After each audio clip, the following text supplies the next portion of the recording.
السلام علیکم ورحمۃ اللہ وبرکاتہ۔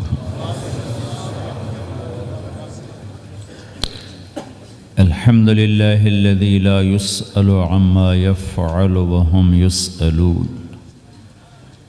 الحمد للہ الذی رفع السماء بقدرتی ودحى الأرض بمشیته وخلق الخلائق بإرادته۔ الحمد للہ الذی لا نحصی ثناء علیہ وهو كما أثنى على نفسه۔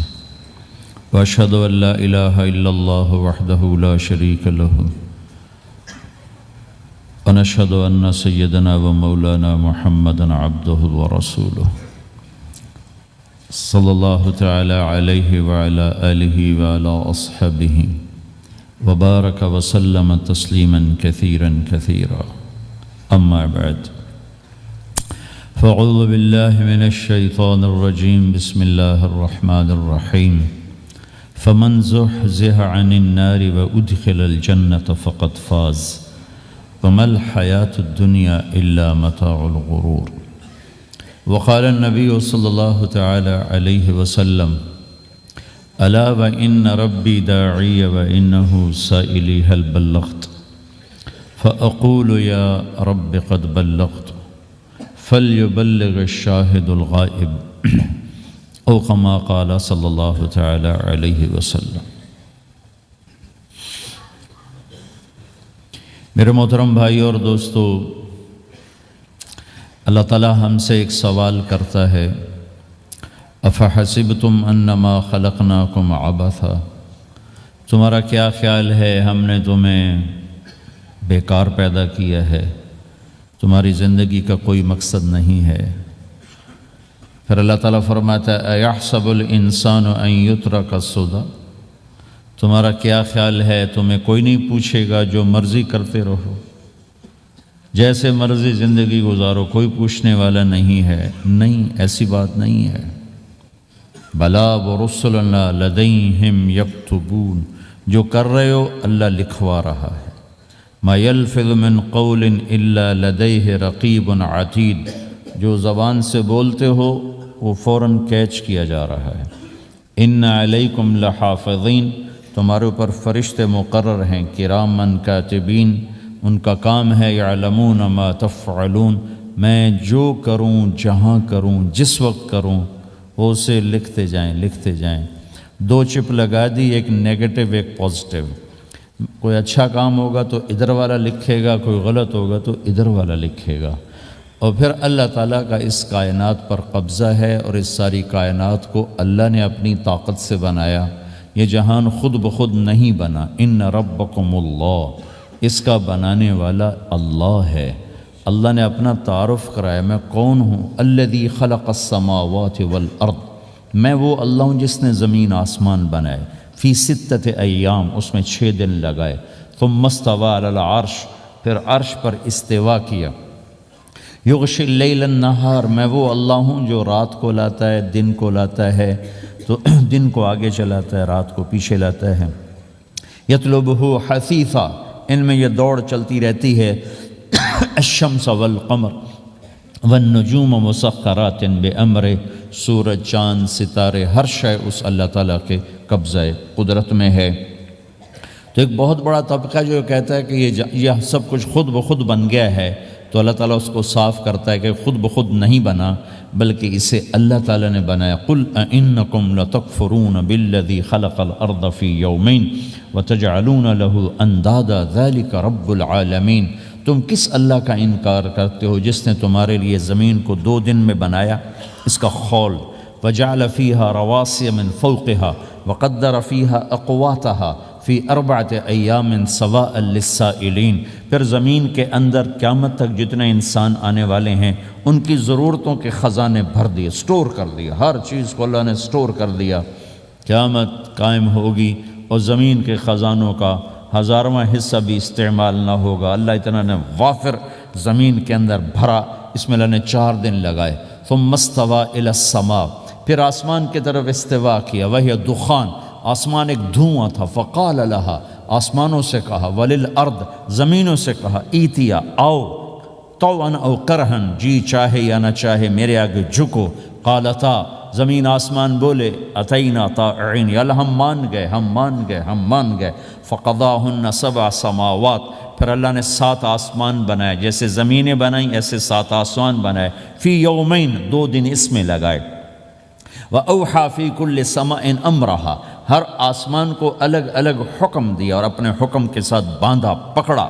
يُمْسِكُ السَّمَاوَاتِ وَالْأَرْضَ أَن تَزُولَا، زمین آسمان کو اللہ نے روکا ہوا ہے، اللہ نے روکا ہوا ہے۔ اگر اللہ یوں چھوڑ دے تو ساری کائنات آپس میں ٹکرا جائے، آپس میں ٹکرا جائے ساری کائنات۔ یہ الشمس تجری لمستقر لها ذلك تقدیر العزیز العلیم، سورج کو سورج 6 لاکھ مائل فی گھنٹہ کی رفتار سے دوڑ رہا ہے اور زمین سے 12 لاکھ گنا بڑا ہے، اور اس میں ٹیمپریچر 2.5 کروڑ سینٹی گریڈ تک اس کا ٹیمپریچر چلتا ہے، اور یہ کوئی ٹھوس چیز نہیں، گیسز ہیں، اور ہر سیکنڈ میں اس میں ہیلیم گیس پھٹتی ہے اور وہ ہائیڈروجن میں تبدیل ہوتی ہے۔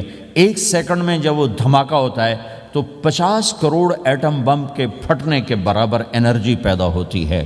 تو اس کے اندر اتنے دھماکے ہو رہے ہیں، پھر وہ ایک گیسز ہیں، اور پھر اس کے سامنے سڑک کوئی نہیں، اس کا لیور کوئی نہیں، اس کا ڈرائیور کوئی نہیں ہے، اور اس کی رفتار 6 لاکھ مائل فی گھنٹہ ہے۔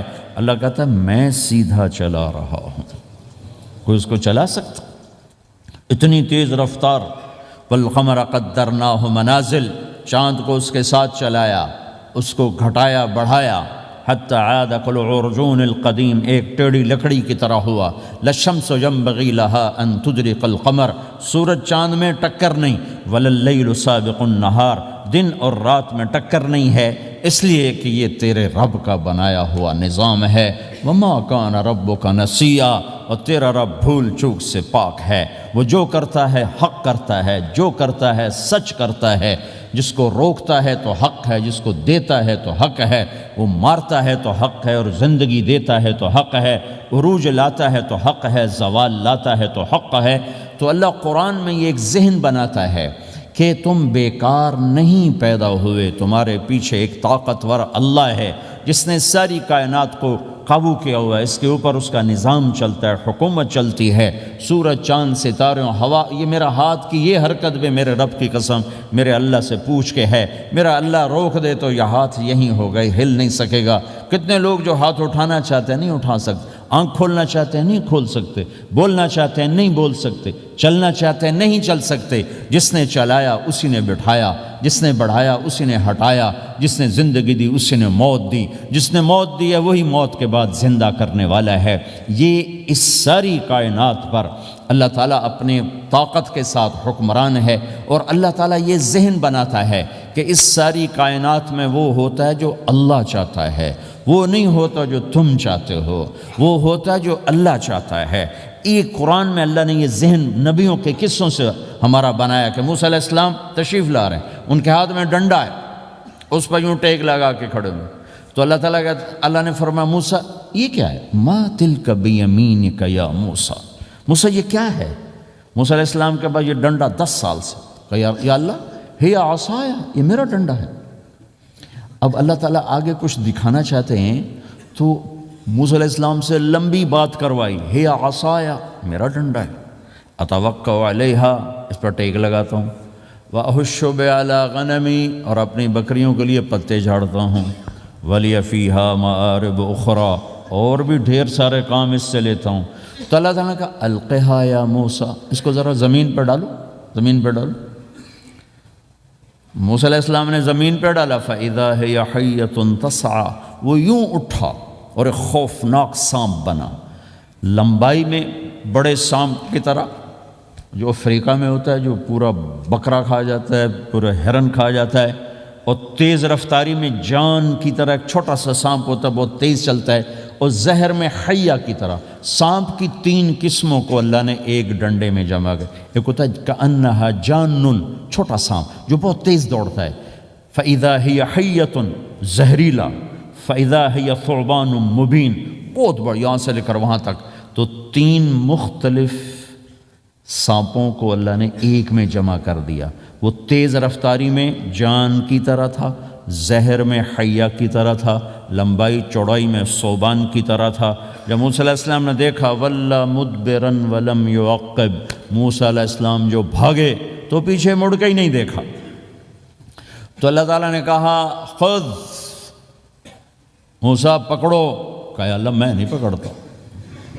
بھاگے جا رہے، یہ بات بھاگے بھاگے ہو رہی، کھڑے ہو کے نہیں ہو رہی، بھاگ رہے ہیں، اوپر سے آواز آ رہی پکڑو گا، بابا میں نہیں پکڑتا۔ اب اللہ تعالیٰ ہمیں قصہ موسیٰ علیہ السلام کا قصہ قرآن کے 28 پاروں میں موجود، اتنا اس کو اللہ نے دہرایا، اتنا دہرایا۔ سب سے زیادہ موسیٰ علیہ السلام کا نام قرآن میں آیا ہے نبیوں میں سے 136 دفعہ موسیٰ علیہ السلام کا اللہ تعالیٰ نے قرآن میں ذکر فرمایا، نام کے ساتھ، نام کے ساتھ۔ پھر کہا خذھا ولا تخف، موسیٰ پکڑو ڈرو نہیں، سنعیدھا سیرتھا الاولی، واپس ڈنڈا بناؤں گا۔ کہا یا اللہ میں نہیں پکڑتا، مجھے کھائے گا، مجھے کھائے گا، وہ بھاگے جا رہا ہے۔ آخر اللہ تعالیٰ نے کہا خذ انک من الآمنین، موسیٰ میں گارنٹر ہوں، کچھ نہیں کہے گا، گارنٹی دیتا ہوں۔ اللہ کی گارنٹی پر کھڑے ہوئے، وہ ایسا منہ کھول کے آ رہا ہے۔ تو اب چلو اللہ تعالیٰ کہتے ہیں پیچھے سے پکڑ لو، دم سے پکڑ لو تو کوئی مسئلہ نہیں تھا، کہ نہیں منہ سے پکڑو۔ اب موسیٰ علیہ السلام نے ایسے اوپر ایک چھوٹا سا کپڑا تھا یوں اوپر کر لیا، تو اللہ تعالیٰ نے کہا یہ کیا کر رہے ہو؟ کہا جی مجھے اس سے ڈر لگ رہا۔ کہ تیرا ڈر ہی تو نکالنا ہے، کہ یہ کچھ نہیں، سب کچھ تیرے اللہ کا ارادہ ہے، یہ کچھ نہیں، ورنہ یہ کپڑا تمہیں بچا لے گا، تمہیں ویسے ہی سارا نکل جائے گا۔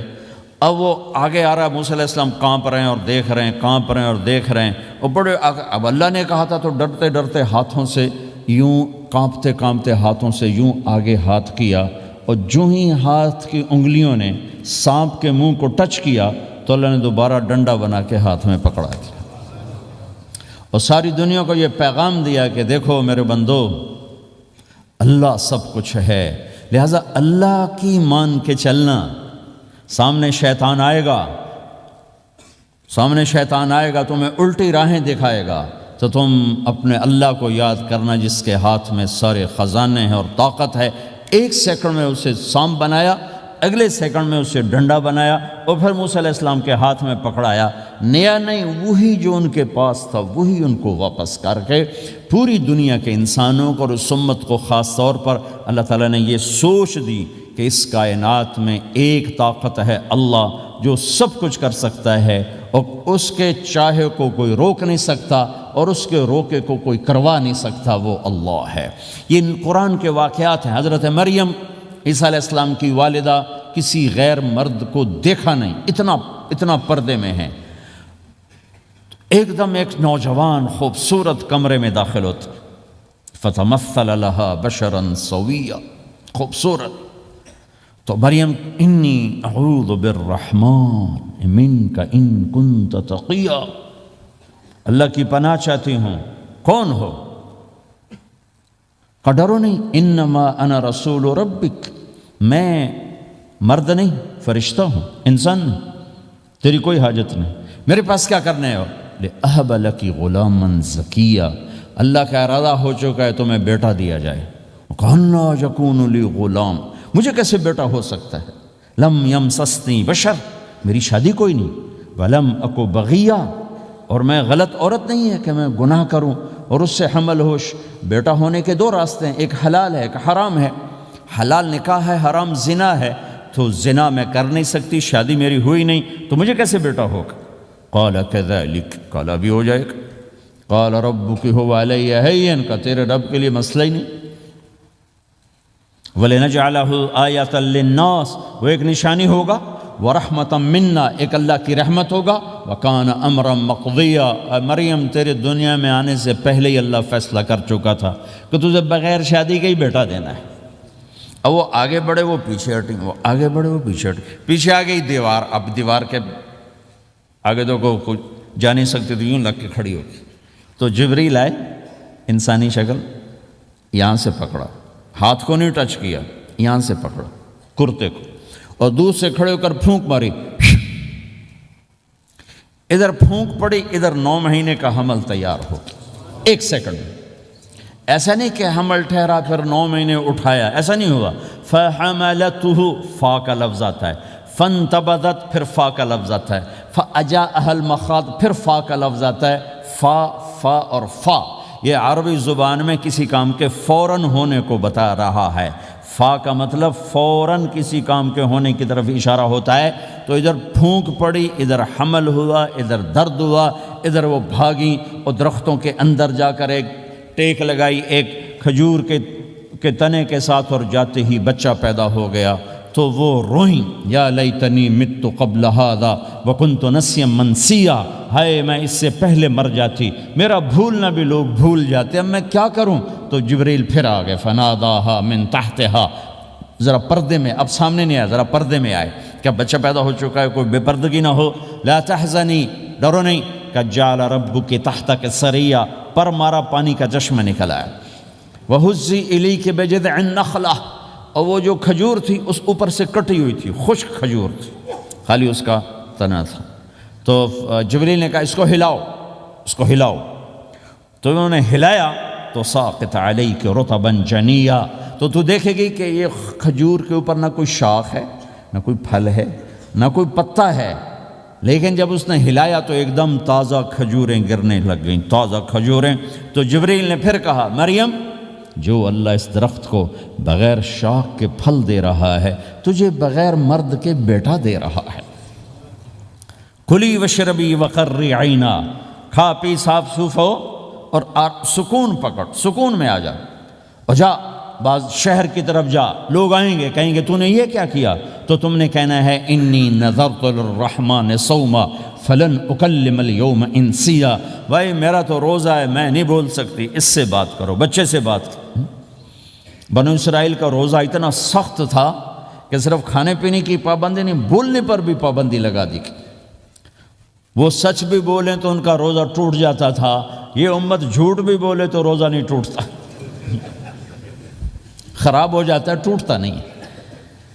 تو آئیں فأتت بہ قومہا تحملہ، بچہ ہاتھ میں اور آئیں بعض شہر میں، قالوا یا مریم لک جیت شیئا فریا، شور مچ گیا، مریم یہ کیا کیا، یا اخت ہارون، ارے ہارون کی بہن، ما کان ابوک امرأ السوء، تیرا باپ ایسا نہیں تھا، وما کانت امک بغیہ، تیری ماں ایسی نہیں تھی، تو نے یہ کیا کیا، تو انہوں نے یوں کیا۔ اس کا مطلب تھا روزہ، اور اس کا مطلب تھا اس سے بات کرو۔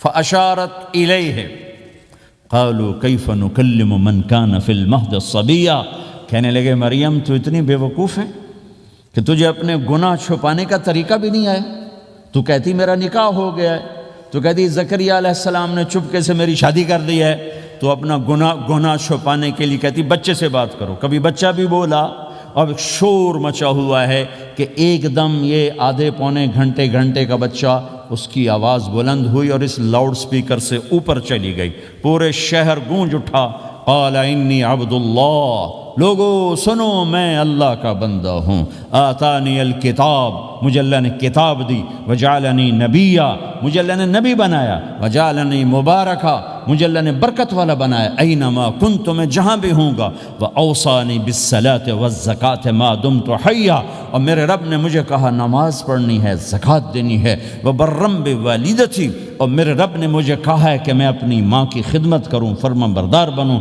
ولم یجعلنی جبارا شقیا، والسلام علی یوم اموت ویوم ابعث، والسلام علی یوم ولدت ویوم اموت ویوم ابعث حیا، میرے اللہ کی میرے اوپر سلامتی ہے، جب پیدا ہوا، جب مروں گا، جب اٹھائے جاؤں گا۔ ذالک عیسی ابن مریم قول الحق الذی فیہ یمترون، یہ ہے مریم کا بیٹا عیسیٰ علیہ السلام، یہ اللہ کا بیٹا نہیں ہے، یہ مریم کا بیٹا ہے۔ اللہ تعالیٰ نے پورے قرآن میں کسی عورت کا نام نہیں لیا، عورت کو ایسا پردے کی چیز اللہ تعالیٰ نے بنایا ہے کہ اتنی عورتوں کا ذکر قرآن میں کہ کسی کا نام نہیں ذکر کیا سوائے حضرت مریم کے نام، باقی سب کو امرات العزیز، امرات فرعون، امرات نوح، امرات کے ساتھ گورنر کی بیوی، فرعون کی بیوی، نوح کی بیوی، لوط کی بیوی، اللہ نام بھی لے سکتا تھا، مصر کے گورنر کی بیوی تو لفظ زلیخا بھی کہہ دیتا، زلیخا نہیں کہا۔ فرعون کی بیوی اللہ آسیہ کہہ دیتا، آسیہ نہیں کہا، صرف ایک عورت کا نام آیا ہے، وہ ہیں حضرت مریم علیہ السلام۔ حضرت مریم کا نام اللہ نے اس لیے واضح کیا کہ ایک بہت بڑے طبقے نے اللہ پہ الزام لگایا کہ عیسیٰ علیہ السلام اللہ کا بیٹا ہے، تو اللہ تعالیٰ نے کہا نہیں، اللہ کا نہیں، مریم کا بیٹا ہے، اللہ کا نہیں، مریم کا بیٹا ہے۔ مَتَّخَذَ صَاحِبَةً وَلَا وَلَدًا، نہ میری کوئی بیوی ہے نہ بچہ ہے۔ لَمْ يَكُنْ لَهُ شَرِيكٌ فِي الْمُلْكِ، نہ کہ اس کا شریک ہے۔ وَلَمْ يَكُنْ لَهُ وَلِيٌّ مِّنَ الذُّلِّ، نہ کہ اس کا مددگار ہے۔ فَكَبِّرْهُ تَكْبِيرًا، اس ایک اللہ کی کبریائی بڑائی کے گن گا، گیت گا، دل میں بٹھا، دل میں بٹھا، دل میں بٹھا، تاکہ سارا وجود اس کے آگے ڈھلتا جائے، چلتا جائے۔ یہ واقعات یہ ذہن بناتے ہیں کہ اس کائنات میں وہ ہوتا ہے جو اللہ چاہتا ہے، وہ ہوگا جو اللہ چاہے گا، وہ ہوا جو اللہ نے چاہا۔ ساری دنیا کے انسان جو چاہتے ہیں اللہ کے بغیر نہیں کر سکتے، اللہ جو چاہتا ہے ہم سب کے بغیر کر دیتا ہے۔ یہ ذہن بنا کر پھر اللہ اس بات پہ لاتا ہے جب سب کچھ تیرے اللہ کے ہاتھ میں ہے تو اللہ کی مان کے چل کہ یہ تیرے پاس تھوڑی سی زندگی ہے، جیسے اللہ نے اس کائنات کو بنایا ہے ایسے ہی اس کائنات کو توڑنے والا ہے۔ ایک دن آئے گا، ازفت الازفہ، وہ قریب آ چکا ہے۔ لیس لہا من دون اللہ کاشفہ، اسے کوئی روک نہیں سکتا، ہٹا نہیں سکتا، وہ آئے گا۔ لا تأتیکم الا بغتہ، وہ اچانک آئے گا۔ وہ کیسے آئے گا؟ فَإِذَا نُفِخَ فِي الصُّورِ نَفْخَةٌ وَاحِدَةٌ، ایک آواز آئے گی بڑی خوفناک۔ ہے کیا عجب دن ہوگا، شب جمعہ آئے گی، جمعہ کی رات آئے گی، کسی کو نہیں خبر کہ آج کائنات کی آخری رات۔ پرندے واپس گئے ہوں گے اپنے درختوں پر، گھونسلوں پر، شیر اپنے ٹھکانوں پر، چیتے اپنے ٹھکانوں پر، بھیڑیے اپنے ٹھکانوں پر، بکریاں، اونٹ، گائے، بھینس اپنے اپنی جگہ پر۔ اور اگر یہ بولٹن اس وقت موجود ہوگا تو بولٹن کے باشندے سوئے ہوں گے اپنے گھروں میں، کوئی ادھر تیاری کہ میں نے جاب پہ جانا ہے، یہ میرا سامان پڑا ہے، میں نے اسکول جانا ہے، یہ میری کتابیں پڑھی ہیں، میں نے آفس جانا ہے، یہ میری فائلیں پڑھی، میرا لیپ ٹاپ پڑا ہوا ہے۔ یہ سب کچھ جیسے آج کی رات ہے ایسے ہی ایک رات آئے گی۔ دن جدا ہو کر کہے گا کہ میں کل آؤں گا، رات جدا ہو کر کہے گی میں تیرے بعد آؤں گی، اور تارے چاند ستارے بھی ابھر کر نکل کر کہیں گے ہم نے کل بھی نکلنا ہے اور ہم نے کل بھی طلوع ہونا ہے۔ سورج بھی غروب ہوتے ہوئے یہ سوچ رہا ہوگا کہ کل میں نے پھر بھی نکلنا ہے، اور چاند بھی سوچ رہا ہوگا کہ میں نے اگلے دن بھی نکلنا ہے، لیکن اللہ کے سوا فرشتوں تک کو نہیں پتا کہ آج آخری دن آ چکا ہے۔ اور میرے نبی نے عجب نقشہ کھینچا ہے قیامت کے دن کا۔ ہم نے کہا عورت روٹی پکا رہی ہوگی، اس کے ہاتھ میں روٹی ہوگی۔ اب تو یہاں روٹی پکانے کا رواج بہت کم ہو گیا، لیکن پھر بھی پکاتے ہیں۔ روٹی پکا رہی ہوگی، اس کے ہاتھ میں روٹی ہوگی، ابھی توے پہ ڈالنے جا رہی ہوگی۔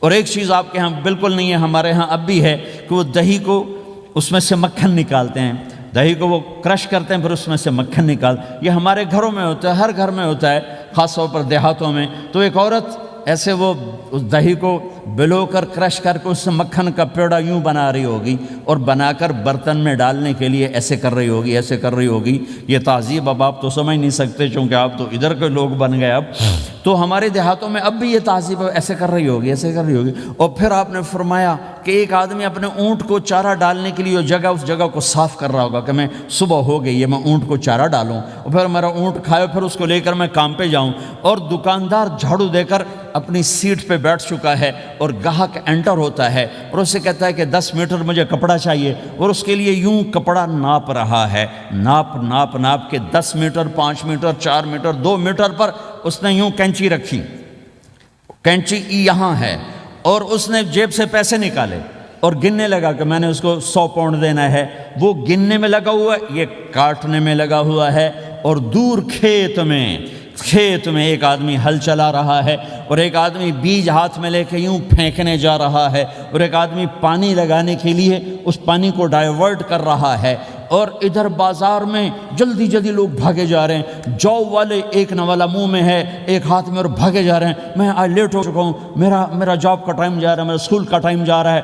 یہ ایسا ہی ایک سما ہوگا، بولٹن اٹھے گا، انگلینڈ اٹھے گا، امریکہ اٹھے گا، ایشیا اٹھے گا، یورپ اٹھے گا، افریقہ اٹھے گا، ہندوستان اٹھے گا، پاکستان اٹھے گا، Burma, Malaysia, Thailand, Indonesia اسی طرح اٹھیں گے جیسے روزانہ اٹھتے ہیں، پر اللہ کے سوا کسی کو نہیں پتہ کہ آج شام ہو گئی ہے۔ لہٰذا ایسے اور ایک ماں چھوٹے بچے کو ناشتہ کرا رہی، جلدی سے اس کو اسکول لے جانا ہے، تو بریڈ اس کے ہاتھ میں اس کے منہ میں ڈال اے یہاں تک نوالا ہے، یہاں تک نوالا آیا ہے، یہاں تک نوالا آیا ہے، اور اس نے یہاں کینچی رکھی ہے، اس نے جیب سے نکال کر پیسے گننے شروع کیے ہیں، وہ پانی کو ڈائیورٹ کر رہا ہے، وہ یوں مٹھی بھر کے اپنا بیج پھینک رہا ہے، وہ اونٹ کے کھانے کی جگہ، گھاس چارہ کھانے کی جگہ کو صاف کر رہا ہے، دکاندار دکان کا شٹر اٹھا رہا ہے، ایک شٹر اٹھا کے بیٹھ چکا ہے، ایک دکان کے اندر جھاڑو دے رہا ہے، صفائی کر رہا ہے، اور ایک اپنے سودے گن رہا ہے، ایک اپنے پیسے گن رہا ہے۔ بادشاہ سلامت تاج پہن کر اپنے تخت کو چلنے کے لیے روانہ ہو رہے ہیں، اور آگے پیچھے ان کے باڈی گارڈز کھڑے ہوئے ہیں، اور وہ پورا اسکواڈ کھڑا ہوا ہے، اور ادھر بازار میں، کھیت میں، ہر چیز میں ایک رونق ہے، چہل پہلے، چڑیاں چوں چوں کر رہی ہیں، کوے کائیں کائیں کر رہے ہیں، فاختہ اڑ کے آ رہی، کبوتر اڑ کے آ رہے ہیں، چیل اڑ کے آ رہی، شیر نکلتا ہے شکار کے لیے، چڑیاں نکلتی ہیں دھانے کے لیے، سانپ نکلتا ہے چوہے کے لیے، چوہا نکلتا ہے اپنی غذا کے لیے، بلیاں نکلتی ہیں چھیچڑے کے لیے، کتے نکلتے ہیں ہڈیوں کے لیے، انسان نکلتا ہے روٹیوں کے لیے، کہ ایک دم فَإِذَا جَاءَتِ الطَّامَّةُ الْكُبْرَى، ایک دھماکہ ہوگا، ہائے ہائے، اور وہ کینچی والے کی کینچی یوں گر جائے گی، کپڑا یوں گر جائے گا، نوٹ والے کے ہاتھ سے نوٹ یوں بکھر جائیں گے، بٹوا یوں بکھر جائے گا، بیج والے کا ہاتھ یوں گرے گا، بیج وہیں گر جائے گا، نوالا بنانے والی کے ہاتھ میں نوالا بیٹے کے منہ تک نہیں جائے گا، یوں گر جائے گا، اور روٹی پکانے والے کے ہاتھ سے روٹی توے پر نہیں جائے گی، یوں گرے گی، توا وہ جائے گا، وہ جائے گی، معصوم بچے کو گود میں لے کر دودھ پلانے والی بچے کو یوں پھینکے گی اور بھاگے گی، لیکن آج نہ بچے نے بچنا ہے، نہ ماں نے بچنا ہے، بوڑھے ماں باپ کو چھوڑ کے لوگ بھاگیں گے، بیویوں کو چھوڑ کے خاوند بھاگیں گے، خاوند کو چھوڑ کے بیوی بھاگے گی، دشمن کو دشمن یاد نہ رہے گا، یار کو یار یاد نہ رہے گا، اور ہندوستانی کو ہندوستان یاد نہ رہے گا، پاکستانی کو پاکستان یاد نہ رہے گا، وہ آواز ایک دم تیز ہوگی، تیز ہوگی، تیز ہوگی، تیز ہوگی، آواز کی شدت کانوں کے پردے پھاڑتی جا رہی، پر انسان بڑا سخت جان ہے، یہ نہیں مرے گا، پہلے جانور مریں گے، پہلے آسمان ٹوٹے گا، اذا السماء انشقت وَأَذِنَتْ لِرَبِّهَا وَحُقَّتْ وَإِذَا الْأَرْضُ مُدَّتْ وَأَلْقَتْ مَا فِيهَا وَتَخَلَّتْ وَأَذِنَتْ لِرَبِّهَا وَحُقَّتْ، وہ آسمان پھٹا، اذا الشمس کورت، وہ سورج ختم ہوا، وَإِذَا النُّجُومُ انْكَدَرَتْ، وہ ستارے جھڑ گئے، ٹوٹ گئے، وَإِذَا الْجِبَالُ سُيِّرَتْ، پہاڑ ریت بن گئے، وَإِذَا الْعِشَارُ عُطِّلَتْ، جانور منہ اٹھا کے بھاگ پڑے، اذا السماء انفطرت، آسمان پھٹا، وَإِذَا الْكَوَاكِبُ انتثرت، ستارے ٹوٹے، وَإِذَا الْبِحَارُ فُجِّرَتْ، سمندروں میں آگ لگ گئی، وَإِذَا الْقُبُورُ بُعْثِرَتْ، قبریں اکھڑ گئیں، انسان ادھر بھاگا ادھر بھاگا، ہر چیز کو تباہ ہوتے دیکھ رہا ہے، پہاڑ ریت بن رہے ہیں، جنگلوں میں آگ لگ رہی ہے، سمندروں میں آگ لگ رہی ہے، آنکھوں کے سامنے سورج کو بکھرتا دیکھیں گے، اندھا ہوتا جہان، چاند ٹکڑے ٹکڑے، تارے ٹکڑے ٹکڑے، آسمان ٹکڑے ٹکڑے، اور ان کی ایسی سخت جانی، یہ سب دیکھیں گے۔ ان سارے مناظر کے بعد پھر میرے اللہ کی ایک خوفناک اسرافیل کی آواز آئے گی، اور سب، آج کوئی رونے والا نہیں ہے، آج کوئی کفن دینے والا نہیں ہے، آج کوئی قبر میں ڈالنے والا نہیں ہے، آج کوئی کندھا دینے والا نہیں ہے، آج سب کی اکٹھی موت ہے، آج سب ختم ہیں۔ پھر میرا رب پہلے آسمان کے فرشتوں کو موت دے گا، پھر دوسروں کو، پھر تیسرا آسمان، پھر چوتھا آسمان، پھر پانچواں آسمان، پھر چھٹا آسمان، پھر ساتواں آسمان، پھر اللہ تعالیٰ عرش کے فرشتوں کو موت دے گا، پھر اللہ تعالیٰ فرمائے گا جبریل میکائیل مر جائیں، تو اللہ تعالیٰ کا عرش سفارش کرے گا، یا اللہ جبریل میکائیل تو نہ مریں، ان کو تو بچا لے، تو اللہ تعالیٰ فرمائیں گے اسکت فقط کتبت الموت علی من کان تحت عرشی، خاموش رہو، میرے عرش کے نیچے سب نے مرنا ہے۔ جبریل مر جائے گا، میکائیل مر جائے گا، پھر اللہ پوچھے گا کون باقی ہے، تو وہ کہے گا یا اللہ اسرافیل جو پھونک رہا ہے وہ باقی اور میں باقی ہوں۔ اللہ کہیں گے اسرافیل مر جائے، تو اسرافیل وہ جو ہاتھ میں لے کے پھونک مار رہے ہوں گے سور، وہ ان کے ہاتھوں سے گرے گا اور اسرافیل میں گرے گا، اور وہ سور یوں اڑتا ہوا اللہ کے عرش کے ساتھ جا کر ٹک جائے گا۔ پھر اللہ فرمائے گا کون باقی ہے؟ اب اسرائیل کی ٹانگیں کانپیں گی، سب کو موت کا ذائقہ چکھانے والا آج خود چکھنے لگا ہے۔ کون باقی؟ یوں دھڑ دھڑ دھڑ دھڑ دھڑ دھڑ ٹانگیں، یا اللہ بس اب تو تیرا یہ غلام باقی ہے، باقی تو سب اتر گئے موت کے گھاٹ۔ تو میرا اللہ تعالیٰ کہے گا مت فَإِنَّكَ خَلْقٌ مِّن خَلْقِ، تو بھی مر جا، تو بھی میری ایک مخلوق ہے۔ او میرے بھائیو، اس مٹ جانے والی دنیا کے پیچھے اللہ کو ناراض نہ کرو۔ اس کی عزت بھی دھوکہ ہے، اس کی شہرت بھی دھوکہ ہے، اس کی دولت بھی دھوکہ ہے، اس کی حکومت بھی دھوکہ ہے، اس کا عروج بھی دھوکہ ہے، اس کا زوال بھی دھوکہ ہے، اس کی عزت بھی دھوکہ ہے، اس کی ذلت بھی دھوکہ ہے، اس کا مال بھی دھوکہ ہے، اور اس کا فخر غربت بھی دھوکہ ہے، اس کی زندگی بھی دھوکہ ہے، سب نظروں کا فریب ہے۔ حضرت علی کا فرمان ہے الناس النیام اذا ما تنتبہ، لوگ سوئے ہوئے ہیں، جب موت آئے گی تو آنکھ کھل جائے گی۔ گھاٹے کا سودا کر کے نہ مرو، گھاٹے کا سودا کر کے نہ مرو، اللہ کو ناراض کر کے نہ مرو، سب چھوڑ کے جانے والی ہیں، سب چھوٹنے والا ہے، لہذا اللہ کو ساتھ لے لو، اللہ کو ساتھ لے لو، اللہ کو ساتھ لے لو۔ سب کو مارنے کے بعد میرا اللہ کہے گا من کان لی شریکن فلیات، کوئی ہے میرے سامنے تو آؤ، من کان لی شریکن فلیات، کوئی ہے میرے مقابلے میں تو آؤ، من کان علی شریکن فلیات، کوئی ہے میری ٹکر کا تو آؤ، تین دفعہ۔ پھر اللہ زمین آسمان کو ایک جھٹکا دے گا، پھر کہے گا انا الملک، میں بادشاہ ہوں، ہوئے۔ پھر دوسرا جھٹکا دے گا، پھر کہا انا القدوس السلام المومن، میں ہوں قدوس السلام مومن۔ پھر تیسرا جھٹکا دے گا، پھر کہے گا انا المہیمن العزیز الجبار المتکبر، میں ہوں متکبر، جبار، عزیز، مہیمن۔ پھر اللہ تعالیٰ کہے گا این الملوک، بادشاہ کہاں ہے؟ این الملوک، بادشاہ کہاں ہے؟ این المتکبرون، وہ تکبر کرنے والے کہاں ہیں؟ این الجبارون، ظالم کہاں ہیں؟ این المتکبرون، تکبر والے کہاں ہیں؟ کوئی ہو تو جواب دے۔ پھر اللہ تعالیٰ کہے گا لمن الملک اليوم، آج کون ہے بادشاہ، آج کس کی ہے بادشاہی؟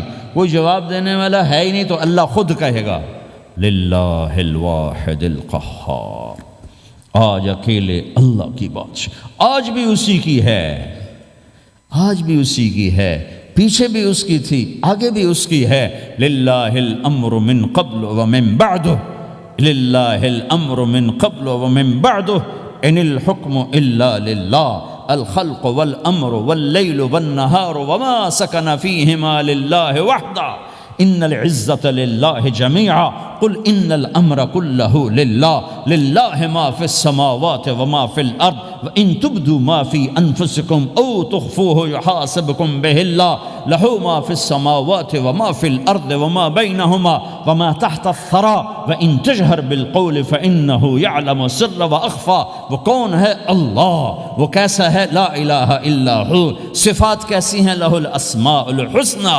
یہ میرے رب کا پیغام ہے پوری دنیا کے انسانوں کے لیے کہ یہ دنیا امتحان کی جگہ ہے، نہ اپنی مرضی سے آئے ہو، نہ اپنی مرضی سے مرتے ہو، نہ اپنی مرضی سے جیتے ہو، نہ اپنی مرضی سے جاتے ہو۔ لہٰذا اس 4 دن کی زندگی میں تمہیں ٹیسٹ میں ڈالا گیا ہے۔ اللہ کو راضی کرتے ہو، شیطان کو راضی کرتے ہو، اللہ کو مناتے ہو، شیطان کے پیچھے چلتے ہو، اللہ کو مناتے ہو، اپنی طبیعت اور اپنی طبیعت کے غلام بنتے ہو۔ یہ میرا اور آپ کا امتحان ہے۔ لا الہ الا اللہ میں ایگریمنٹ ہے، یا اللہ تیری مان کے چلیں، لا الہ الا اللہ ایگریمنٹ ہے، یا اللہ تیری مان کے چلیں۔ کیسے تیری مان کے چلیں گے؟ اگلا حصہ ہے محمد الرسول اللہ، تیرے حبیب کے طریقے پر چلیں گے۔ اللہ کو راضی کرنے کا ایک ہی راستہ ہے، عرب کے لیے، عجم کے لیے، کالے کے لیے، گورے کے لیے، سید کے لیے، قریشی کے لیے، ہاشمی کے لیے، پٹھان کے لیے، راجپوت کے لیے، گجراتی کے لیے، ملائی کے لیے، تھائی کے لیے، انڈین کے لیے، سب کے لیے ایک راستہ ہے، ایک راستہ ہے، ایک راستہ ہے، وہ ہے محمد الرسول اللہ۔ جب آپ معراج پہ گئے تو آپ نے کہا یا اللہ، آپ نے ابراہیم کو خلیل بنایا اور موسیٰ کو کلیم بنایا اور داود کو لوہا نرم کر کے دیا، سلیمان کو ہوا تابع کر کے دی، اور عیسیٰ علیہ السلام کے لیے مردے زندہ کیے، میرے لیے کیا ہے؟ تو اللہ تعالیٰ نے فرمایا اولیس قد آتیتک افضل من ذلک کلہ، میرے محبوب میں نے آپ کو وہ دیا ہے جو کسی کو نہیں دیا۔ وہ کیا دیا ہے کہ اللہ ذکرت الا ذکرت معی، قیامت تک تیرا میرا نام اکٹھا رہے گا، الگ نہیں ہو سکتا، ایسے رہے گا۔ لا الہ الا اللہ محمد رسول اللہ، لا الہ الا اللہ میں 12 حرف ہیں، 12، محمد رسول اللہ میں 12 حرف ہیں۔ لا الہ الا اللہ 12 حرفوں سے بنا ہے، لام اور الف، یہ اس کو گنو تو 12 بنتے ہیں، پھر میم اور ہا اور میم اور دال کو آگے تک گنو تو 12 بنتے ہیں، ادھر بھی 12 ادھر بھی 12۔ پھر حرف کی 2 قسمیں ہیں، ایک نقطے والے، ایک بغیر نقطے والے۔ نقطے والے حرف کمزور ہوتے ہیں، بغیر نقطے والے حرف طاقتور ہوتے ہیں، کہ نقطے والا حرف اپنا مطلب بنانے کے لیے نقطے کا محتاج بن جاتا ہے، اور جو بغیر نقطے والا ہوتا ہے وہ اپنا مطلب بتانے کے لیے نقطے کا محتاج نہیں ہوتا۔ جیم کمزور ہے، ہا طاقتور ہے، ہا کو اپنا مطلب بتانے کے لیے نقطے کی ضرورت نہیں، جیم کو، خا کو اپنا مطلب بتانے کے لیے نقطے کی ضرورت ہے۔ سین طاقتور ہے، شین کمزور ہے، کہ شین کو اپنا مطلب بتانے کے لیے 3 نقطوں کی ضرورت ہے، سین کو اپنا مطلب بتانے کے لیے کسی نقطے کی ضرورت نہیں ہے۔ الف طاقتور ہے، با کمزور ہے، تا کمزور ہے، ہا طاقتور ہے، جیم کمزور ہے، خا کمزور ہے، دال طاقتور ہے، را طاقتور ہے، زا کمزور ہے، سین طاقتور ہے، شین کمزور ہے، صاد طاقتور ہے، ضاد کمزور ہے، تا طاقتور ہے، ضا کمزور ہے۔ یہ میں آپ کو حروف کی بات بتا رہا ہوں۔ جب میرے اللہ نے اپنا کلمہ بنایا، پہلے اپنا نام منتخب کیا اللہ، تو اس میں کوئی حرف نقطے والا نہیں آیا، ٹھیک ہے؟ اللہ کوئی نقطے والا حرف ہے؟ پھر اللہ نے اپنے نبی کا نام بنایا محمد، کوئی نقطے والا حرف ہے؟ پھر نام بنایا احمد، کوئی نقطے والا حرف ہے؟ پھر جب کلمہ بنایا تو کلمہ ان حرفوں سے بنایا جس میں کوئی نقطے والا حرف نہیں ہے، لا الہ الا اللہ محمد الرسول اللہ۔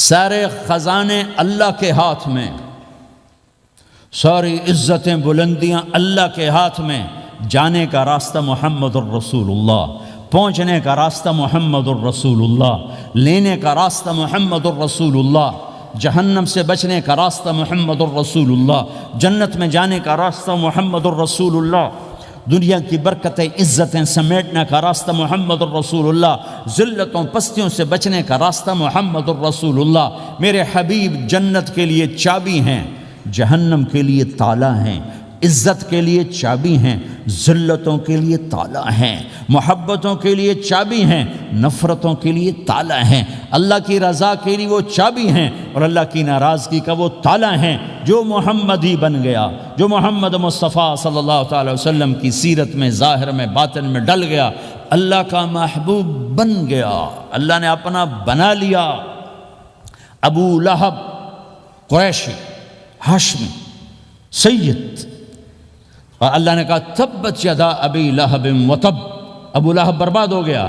بلال حبشی، حبشی کا بیٹا، غلام، غلام کا بیٹا، کالا، کالے کا بیٹا، لیکن میرے نبی نے فرمایا جب میں جنت میں جاؤں گا تو میری سواری کی رسی بلال کے ہاتھ میں ہوگی، جو میرے ساتھ ساتھ چلے گا، میرے ساتھ ساتھ چلے گا، اور اس دن تم بلال کی شان دیکھنا، سید قریشی سب دیکھتے رہ جائیں گے، اور ایک غلام سب سے بازی لے جائے گا، کہ جب سارے جنتی جنت کے دروازوں پر اکٹھے ہوں گے تو ایسے جنت کے 8 گیٹ ہیں، وہ سارے بند ہوں گے، سب بند ہوں گے، تو کہیں گے اندر کیسے جائیں؟ تو کہیں گے چلو آدم علیہ السلام سے بات کرتے ہیں۔ آدم علیہ السلام سے عرض کریں گے جناب ابا جان دادا جان دروازہ تو کھلوائیں. وہ کہیں گے بچوں میں نے تمہیں نکالا تھا، میں ڈال نہیں سکتا، جاؤ بھائی کسی اور سے بات کر. اب آئیں گے نوح علیہ السلام، بابا میں نہیں کر سکتا. ابراہیم علیہ السلام، بابا میں نہیں کر سکتا. اسماعیل، اسحاق، یعقوب، یوسف، موسیٰ، یوشع، دانیال، الیاس، داؤد، یحییٰ، زکریا، سلیمان، بھائی ہمارے بس کا نہیں، بھائی ہمارے بس کا نہیں، بھائی ہمارے بس کا نہیں. سب سے آخر میں آئیں گے عیسیٰ علیہ السلام کے پاس. اگر اللہ چاہتا تو سیدھا ہمارے نبی کے پاس پہنچا دیتا، لیکن اللہ اپنے نبی کی شان دکھانا چاہتا ہے کہ میرا نبی کتنی شان والا ہے، کتنی عزت والا ہے. جس کی سنت کو تم پھینک دیتے ہو، سنت کی کوئی بات نہیں. 1 پاؤنڈ پھینکتے ہو کہ 1 پاؤنڈ گر گیا، کوئی بات نہیں، کہ 1 پاؤنڈ کو بھی ڈھونڈتے پھرتے ہو. سنت کوئی بات نہیں، پاؤنڈ نہیں. ہمارا پاکستانی 172 سے ضرب لائے گا، ہندوستانی 100 سے ضرب لگائے گا، پتہ نہیں کیا کیا کرے گا. تو اللہ تعالیٰ سب کو بھلا دے گا. آدم سے کہانی شروع ہوگی، چلتے چلتے چلتے عیسیٰ علیہ السلام. پھر عیسیٰ علیہ السلام ایک بات کا اضافہ کریں، کہ بابا میں نہیں کھلوا سکتا، لیکن آج میں تمہیں پتہ بتا سکتا ہوں کون کھلوائے گا. یہ کوئی نبی نہیں کہے گا. تو کہیں گے جی بتاؤ، کہیں گے جاؤ محمد الرسول اللہ صلی اللہ علیہ وسلم کی خدمت میں، ان کے سوا آج کوئی نہیں کھلوا سکتا. سارا مجمع آئے گا، یا رسول اللہ، یا حبیب اللہ، یا نبی اللہ، تھک گئے ہم، جنت کے دروازے بند ہیں، دروازہ کھلوائیں. تو آپ کہیں گے انا لہو، ہاں میں ہی کھلواؤں گا، میں ہی کھلواؤں گا. پھر آپ نے فرمایا سب کے سامنے سجدہ کروں گا اللہ تعالیٰ کو. پھر اللہ تعالیٰ اپنی تعریف کا مجھے الہام کرے گا، میں اللہ کی تعریف کروں گا، جو ابھی مجھے بھی نہیں پتا کیا تعریف کروں گا، اس وقت اللہ تعالیٰ مجھے عطا کرے گا. پھر میرا اللہ کہے گا یا حبیبی یا محمد ارفع رأسک سل تعطا اشفع تشفع. اے میرے حبیب، اے میرے محبوب، سر اٹھا، سوال کر، پورا ہوگا، سفارش کر، مانی جائے گی. تو ہمارے نبی کہیں گے اللہ جنت کا دروازہ کھول. تو اللہ تعالیٰ فرمائیں گے اوپننگ سیریمنی تجھ سے ہوگی، تو اوپننگ کرے گا، پھر کھلے گا، ایسے نہیں کھل سکتا. تو کہ میں تیار ہوں.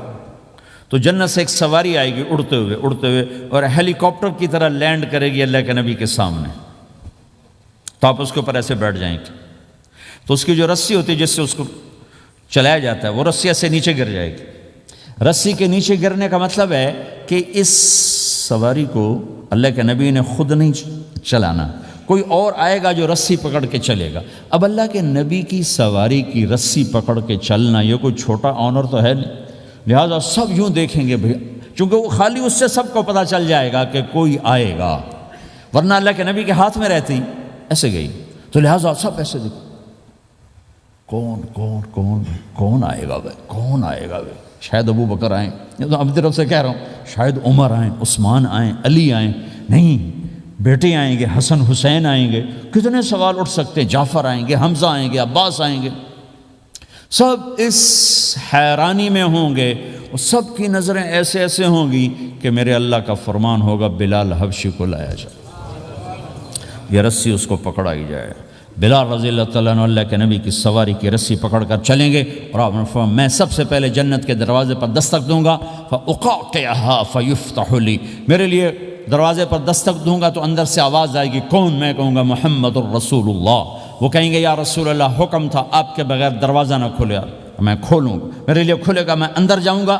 تو آپ نے فرمایا میرے ساتھ میری امت کے غریب لوگ پہلے میرے ساتھ جنت میں داخل ہوں، میری امت کے غریب لوگ پہلے میرے ساتھ جنت میں داخل ہوں. پھر آپ نے ایک عجیب بات فرمائی کہ میں دیکھوں گا کچھ عورتیں مجھ سے آگے نکل جائیں گی، کچھ عورتیں مجھ سے آگے نکل جائیں گی. تو میں ان کو حیران ہو کر پوچھوں گا تم کون ہو جو اپنے نبی سے آگے جا رہی ہو؟ وہ کہیں گے یا رسول اللہ ہم وہ ہیں جو جوانی میں بیوہ ہو گئیں اور اپنے بچوں کی خاطر دوسری شادی نہ کی، ان کی تربیت کے لیے دوسری شادی نہ کی، اور اپنے جذبات کو سینے میں دبا کے سو گئیں.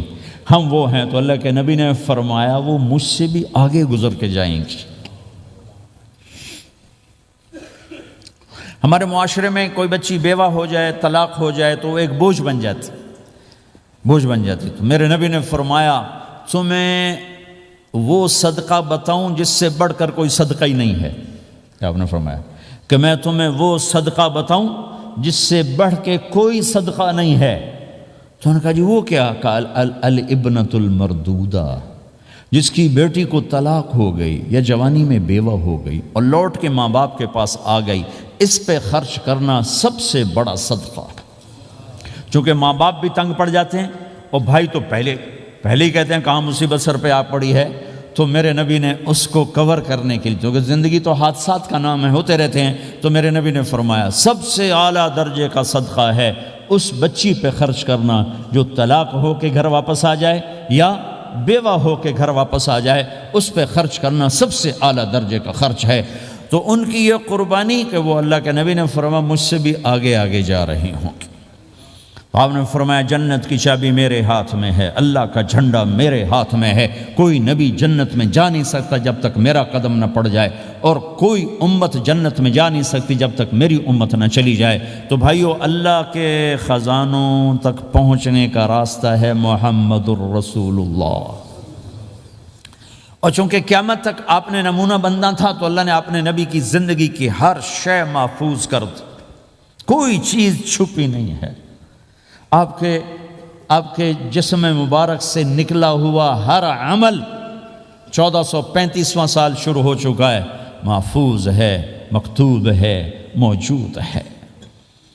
کسی نبی کا حلیہ ایسے موجود نہیں جیسے ہمارے نبی کا حلیہ موجود ہے۔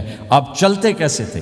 یمشی تکفین، آپ چلتے تھے کہ جیسے کوئی آدمی اوپر سے نیچے آ رہا ہو، کہ تھوڑا سا آگے جھک کے چلتا ہے، اور آپ چلتے تھے کہ آپ کے پاؤں کا چلنے کا فاصلہ، قدم سے قدم فاصلہ چھوٹا ہوتا تھا، اور چال میں تیزی ہوتی تھی، چال میں تیزی، فاصلہ تھوڑا، اس طرح آپ چلتے تھے۔ آپ کے دیکھنے کا انداز کیا تھا؟ یہ جل نظرہ الملاحظہ، یوں دیکھتے تھے، یوں دیکھتے، شرم کی وجہ سے نظر نہیں اٹھاتے تھے مردوں میں بیٹھ کر،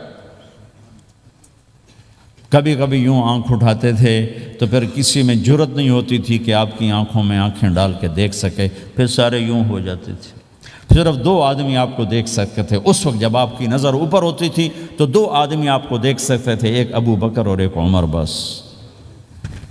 آپ مسجد میں داخل ہوئے، آپ کے ادھر ابو بکر تھے، ادھر عمر تھے، سامنے مجمع تھا، آپ نے یوں ابو بکر کو پکڑا، یوں عمر کو پکڑا، یوں ان کے دونوں کے ہاتھ پکڑ کا، مجھے دیکھ رہے ہو؟ ہَكَذَا نُحْشَرُ يَوْمَ الْقِيَامَةِ، قیامت کے دن ہم تینوں یوں اٹھائے جائیں گے کہ میرے دائیں طرف ابو بکر ہوگا اور میرے بائیں طرف عمر ہوگا، اور ہم تینوں یوں اپنی قبروں سے نکلیں گے۔ زندگی کی ہر شے کیوں باقی ہے؟ یہ تو میں ادائیں چھوڑو، میرے نبی کی 9 بکریاں تھیں، 1 بکرا تھا، لبے ان کے نام اگر نہ ہوں تو کوئی ہماری شریعت میں فرق پڑتا ہے؟ لیکن میرے نبی کی بکریوں کے نام بھی ہم تک پہنچیں۔ ایک کا نام تھا عجوہ، ایک کا نام تھا سقیہ، ایک کا نام تھا برکہ، ایک کا نام تھا ورثہ، ایک کا نام تھا زمزم، ایک کا نام تھا اطلال، ایک کا نام تھا اطراف، ایک کا نام تھا قمرا، غیثاء، یہ میرے نبی کی بکریوں کے نام ہیں۔ اور بکرا تھا، اس کا نام تھا یم، عجوہ، سقیہ، زمزم، برکہ، ورثہ، اطلال، اطراف، غیثاء، قمراء۔ اور اس میں آپ کی بکری قمراء آپ کی زندگی میں مر گئی تھی، اتنی ڈیٹیل بھی موجود ہے۔ آپ کے 2 گدھے تھے، ایک کا نام تھا عفیر، ایک کا نام تھا یعفور۔ جس دن آپ کا انتقال ہوا، یعفور پورے مدینے کی گلیوں میں روتا پھر رہا تھا اور چیختا پھر رہا تھا، یہاں تک کہ کنویں میں چھلانگ لگائی اور مر گیا۔ آپ کی 4 اونٹنیاں تھیں، عزبا، شہبا، جدعا، قصوا۔ اس میں جو آپ کی اونٹنی عزبا تھی، ادھر آپ کا انتقال ہوا اور ادھر اس نے بیٹھے بیٹھے رونا شروع کر دیا، اور چارہ بھی چھوڑ دیا، پانی بھی چھوڑ دیا، اور بیٹھے بیٹھے بھوکی پیاسی مر گئی، چارہ نہیں کھایا، پانی نہیں پیا۔ آپ کے 2 خچر تھے، ایک کا نام تھا دلدل، ایک کا نام تھا فضہ۔ آپ کے 2 اونٹ تھے، ایک کا نام تھا عسکر، ایک کا نام تھا ثعلب۔ گھوڑے آپ نے بہت رکھے، آئے گئے، ورد، یعصوب، یعبوب، مرتجل، لزاز، طراز، ثقب، سبحہ، ورد، یہ سجل، یہ میرے نبی کے خوبصورت عالی شان گھوڑے ہیں۔ گھوڑوں کے نام بھی ہم تک آئے ہوئے ہیں۔ میرے نبی کا نسب اگر ہمیں نہ معلوم ہو تو ہماری شریعت میں کیا فرق پڑتا ہے؟ لیکن آدم علیہ السلام تک اللہ تعالیٰ نے اپنے حبیب کا نسب پیڑھی کو سلامت رکھا ہوا ہے۔ محمد بن عبداللہ بن عبد المطلب بن ہاشم بن عبد مناف بن قصی بن کلاب بن مرہ بن کعب بن لوی بن غالب بن فہر بن مالک بن نضر بن کنانہ بن خزیمہ بن مدرکہ بن الیاس بن مدر بن نزار بن معد بن عدنان بن اود بن حمیصہ بن سلامان بن عوز بن بوز بن قموال بن ابی بن عوام بن ناشد بن حزا بن بلداس بن یدلاف بن طابخ بن جاحم بن ناحش بن ماخی بن عیفی بن عبقر بن عبید بن الدعاء بن حمدان بن سنبر بن یثربی بن یحزن بن یلحن بن ارعوہ بن عید بن ذیشان بن عیسر بن اقناد بن ایہام بن مقصر بن ناحد بن زار بن سمی بن مزی بن عوض بن عرام بن قیدار بن اسماعیل بن ابراہیم بن آذر بن ناحور بن سروج بن رعو بن فائج بن عابر بن ارفخشاد بن سام بن نوح بن لامک بن متوشال بن ادریس بن یرد بن ملہلیل بن قینان بن آنوش بن شیسر بن آدم علیہ السلام۔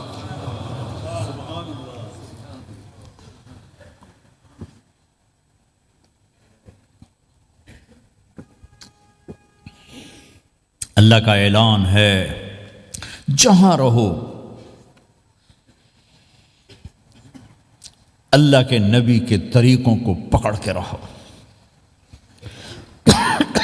اللہ تعالیٰ تک پہنچنے کا بس ایک ہی راستہ ہے، ایک ہی راستہ ہے، ایک ہی راستہ ہے، وہ ہے جناب رسول اللہ صلی اللہ تعالی علیہ وسلم کی مبارک زندگی۔ نقل مار لو، نقل مارنے سے پاس ہو نہیں جاتے لوگ۔ ہمارے انڈیا پاکستان میں خوب نقل چلتی ہے، وہ نقل لگاتے ہیں پاس ہو جاتے ہیں۔ میں بھی ذمہ داروں کی اولاد، پڑھنے کا شوق نہیں تھا، ہمیشہ نقل مار کے ہی پاس ہوئے، کیونکہ پڑھنے کا شوق ہی نہیں تھا۔ ماں باپ نے ڈنڈا چڑھا تھا کہ ڈاکٹر بنانا ہے، ڈاکٹر بنانا ہے، ڈاکٹر بنانا۔ مجھے کبھی زندگی بھر شوق نہیں ہوا کہ میں نے ڈاکٹر بننا ہے۔ بھائیو، اپنے نبی کی نقل اتار لو، اللہ پاس کر دے گا۔ اس نے ایک چنا ہے جس کو حبیب بنایا ہے، 10,000 سال کا پروسیس ہوا اور اس میں سے محمد مصطفیٰ صلی اللہ علیہ وسلم کی ہستی کو وجود ملا۔ آپ کو آنے میں اتنا زمانہ چاہیے تھا کہ اعلیٰ سے اعلیٰ چیز کے بننے میں دیر لگتی ہے، تو کائنات 10,000 سال گھومی اور تب جا کر میرے حبیب مصطفیٰ صلی اللہ تعالی علیہ وسلم کو اللہ تعالیٰ نے وجود بخشا۔ سب سے عالی نسب، سب سے عالی خاندان، سب سے عالی صفات۔ اب اللہ کے خزانوں سے لینے کا راستہ پاؤنڈ نہیں، ڈالر نہیں ہے، تجارت نہیں ہے۔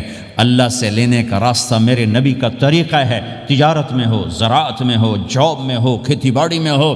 میرے نبی کا طریقہ ایک مسجد کا ہے، نماز، 5 وقت کی نماز، یہ میرے نبی کی آنکھوں کی ٹھنڈک ہے۔ 5 وقت کی نماز اس امت کی شان پہچان ہے، اور اللہ تعالیٰ نے پہلی امتوں پر اتنی بڑی مشقت ڈالی کہ ان کی نماز مسجد کے علاوہ کہیں نہیں ہوتی تھی، مسجد میں ہی ہوتی تھی۔ ہمارے لیے کتنی آسانی کر دی، جاب میں ہے، مصلی بچھا، نماز پڑھ۔ چلو مصلی بھی کوئی نہیں، زمین دیکھ، اس پر کوئی گندگی تو کوئی نہیں ہے، بس زمین بھی تیرے لیے پاک ہے، چل نماز پڑھ۔ اور آسانی کر دی، پانی کوئی نہیں ہے، کوئی بات نہیں، مٹی میں ہاتھ مار، منہ پہ مل، پھر ایک ہاتھ مار، یوں کر، چل نماز پڑھ، میں تیری قبول کروں گا۔ یہ کسی امت کے ساتھ یہ نہیں ہوا، انہیں وضو ہی کرنا تھا چاہے پانی 50 میل پر موجود ہو، اور ہمارے لیے پانی کوئی نہیں ہے، چلو تیمم، مٹی میں ہاتھ ہمارا یوں کیا، پھر ہاتھ ہمارا ایک یوں کیا، ایک یوں کیا، چل بھائی اللہ اکبر، قبول۔ عمار بن یاسر رضی اللہ تعالیٰ عنہ سفر میں تھے، ان کو نہانے کی ضرورت ہو گئی، نائٹ فال ہو گیا، تو انہوں نے سوچا کہ ویسے تو آدمی کو وضو کی ضرورت ہوتی ہے تو خالی منہ پہ ہاتھ مارا اور یوں کونیوں تک، لیکن مجھے تو غسل کی ضرورت ہے، تو خالی اس سے تو کافی نہیں ہوگا۔ تو انہوں نے کپڑے اتارے، اکیلے تھے، ریت کے اوپر کبھی یوں لیٹے، کبھی یوں لیٹے، کبھی یوں لیٹے، 3-4 دفعہ یوں اور یوں رول ہوتے ہوتے پھر انہوں نے نماز پڑھی۔ آئے اللہ کے نبی کی بارگاہ میں، یا رسول اللہ مجھے رات کو نہانے کی ضرورت پڑ گئی، تو میں نے کہا وضو کے لیے تو خالی یہ 2 دفعہ کرنا کافی ہے، تو یہ تو نہانا تھا، تو میں تو ریت میں خوب رول ہوتا رہا۔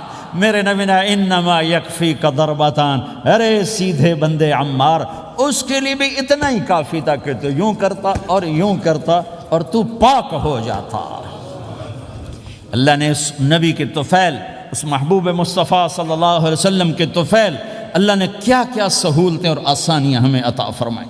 پھر نماز 4 کی 2 رکعت کر دی کہ بھئی تم مسافر ہو 2 پڑھو، روزے میں سفر میں روزہ معاف کر دیا، بعد میں رکھ لینا، بعد میں رکھ لینا، قضا کرنے کا حکم، بالکل چھوڑنے کا نہیں۔ اور کہا کہ بھائی مریض ہو چھوڑ دو، مسافر ہو چھوڑ دو، اور نماز 2 رکعت کر دو، سنتیں چھوڑ دو۔ ابن عمر رضی اللہ تعالیٰ عنہ بیٹھے تھے تو انہوں نے 2 رکعت پڑھ کے بیٹھ گئے، تو ان کے خادم نے کہا سنتیں نفل نہیں پڑھو گے؟ کہا اگر پڑھنا تو 4 فرض پڑھتا میں، میرے اللہ نے معافی دی تھی تو میں کیوں پڑھوں؟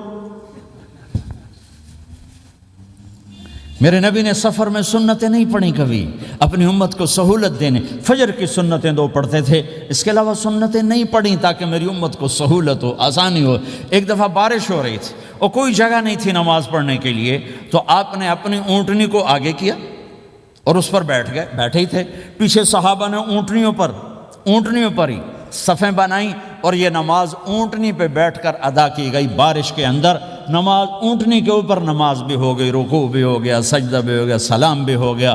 پہلی امتوں کے لیے نہیں تھا، سجدہ ہی کرنا پڑے گا۔ یہ اللہ کے محبوب مصطفیٰ صلی اللہ تعالی علیہ وسلم کی طفیل، میرے اللہ نے ہم پہ فضل و احسان کیا، تو میرے نبی کی زندگی میں عبادات میں نماز سب سے اعلیٰ نظر آتی ہے، سب سے نمایاں نظر آتی ہے۔ اور پھر بازار میں، گھر میں، دفتر میں، ماحول میں میرے نبی کے اخلاق، یہ زندگی کا دوسرا روشن پہلو ہے۔ میرے نبی کی ساری زندگی 2 لفظوں میں آتی ہے، عبادت اخلاق، عبادت اخلاق، یا 2 اور لفظ، حقوق اللہ، حقوق العباد، حقوق اللہ، حقوق العباد۔ حقوق اللہ میں نماز سب سے اعلیٰ، اور حقوق العباد میں لوگوں کی برداشت کرنا، لوگوں سے درگزر کرنا، معاف کرنا، جھوٹ سے بچنا، دھوکے سے بچنا۔ میرے نبی سے پوچھا گیا یا رسول اللہ مسلمان کنجوس ہو سکتا ہے؟ ہم نے کہا ہو سکتا ہے۔ یا رسول اللہ مسلمان کمزور ہو سکتا ہے، بزدل ہو سکتا ہے، ڈرپوک ہو سکتا ہے؟ آپ نے کہا ہو سکتا ہے۔ یا رسول اللہ مسلمان جھوٹ بول سکتا ہے؟ آپ نے کہا نہیں، جھوٹ نہیں بول سکتا، جھوٹ نہیں بول سکتا۔ ہے میرے نبی نے فرمایا میرا امتی ہر گناہ کر سکتا ہے پر ایک جھوٹ نہیں بولے گا، ایک دھوکہ نہیں دے گا۔ لیکن پوری دنیا میں سب سے زیادہ جھوٹ بولنے والا اور دھوکہ دینے والا وہ اس امت کا فرد بن چکا ہے۔ سب سے زیادہ دھوکہ دینے والے ہم بن گئے، سب سے زیادہ جھوٹ بولنے والے ہم بن گئے۔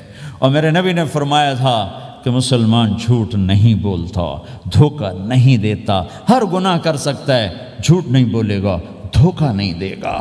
یہ میرے نبی کی زندگی کا دوسرا پہلو ہے کہ سچائی پہ جمو۔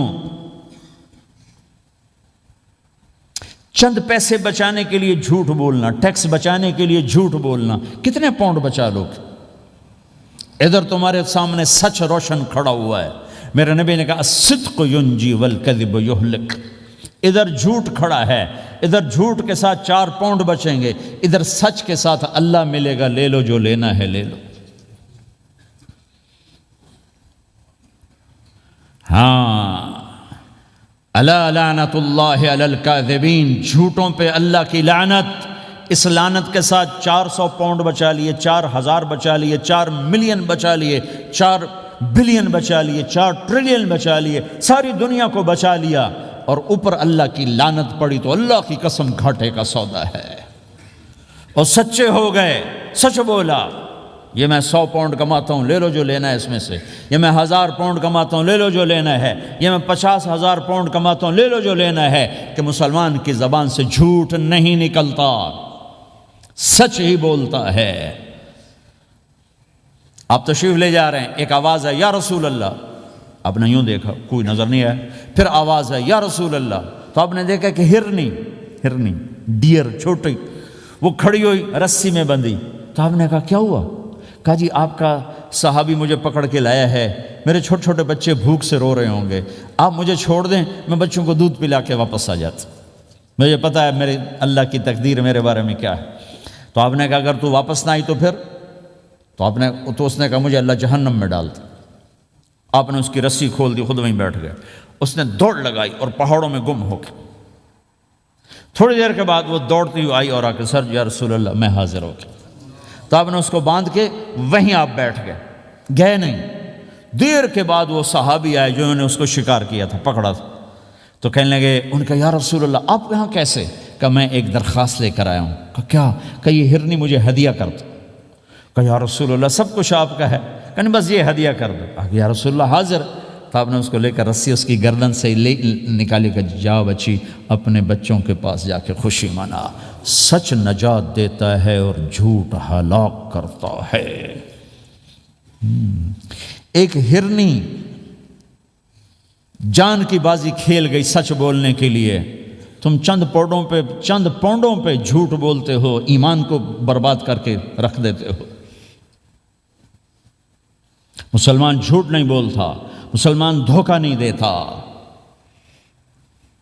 مسلمان کی زبان سے سخت بول نہیں نکلتا، کسی کو بے عزت نہیں کرتا، کسی کو کی بے اکرامی نہیں کرتا، کسی کا دل نہیں توڑتا، کسی کو ذلیل نہیں کرتا، خود سہتا ہے، اوروں کو خوشیاں دیتا ہے، خود دکھ سہتا ہے، اوروں کو راحت دیتا ہے، خود تکلیف سہتا ہے۔ یہ میرے نبی کے اخلاق ہیں، یہ میرے نبی کی زندگی ہے، اور یہ اسلام کا سب سے بڑا چیپٹر ہے اور سب سے مشکل چیپٹر ہے۔ جب میرے نبی نے لمبی نمازیں پڑھی تو اللہ نے روک دیا کہ میرے حبیب ما انزلنا علیک القرآن لتشقی، اتنی لمبی نماز نہ پڑھ کے تو تھک جائے۔ میرے نبی نے تبلیغ میں زور دکھایا تو اللہ نے روک دیا، فلتذهب نفسک علیہم حسرات۔ میرے نبی اتنا غم نہ کر کے آپ خود ہی آہیں بھرتے بھرتے آپ مر جائیں۔ میرے نبی نے مال سارا خرچ کیا، اللہ نے اس سے بھی روک دیا، ولا تبسطها كل البسط فتقعد ملوما محسورا۔ اتنا خرچ نہ کریں کہ آپ خود پھر دکھی ہو کے بیٹھ جائیں۔ خرچ کرنا بہت بڑا عمل، تبلیغ سب سے سارے عملوں کا سردار عمل۔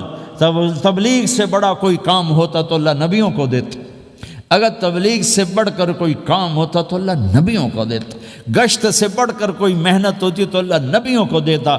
950 سال نوح علیہ السلام گشتی کر رہے ہیں، اور اللہ کی مان لو، اللہ کی مان لو، اتنا عظیم عمل کا میرے نبی درمیانہ نماز سب سے بڑی عبادت، میرے نبی درمیانہ کام۔ لیکن جب میرے نبی نے اخلاق اچھے کیے، دشمن کو معاف کرنا، لیکن ایک آدمی آپ سوئے ہوئے تھے، آپ کی تلوار لٹکی تھی، ایک آدمی آیا، اس نے آپ کی تلوار اتاری اور یوں ہماری پسلی میں، آپ اٹھ کے بیٹھ گئے۔ اب وہ قتل کے ارادے کے لیے آ چکا ہے اور تلوار یہاں ہے، کہتا من یمنعک منی، اب بول تمہیں کون بچائے گا؟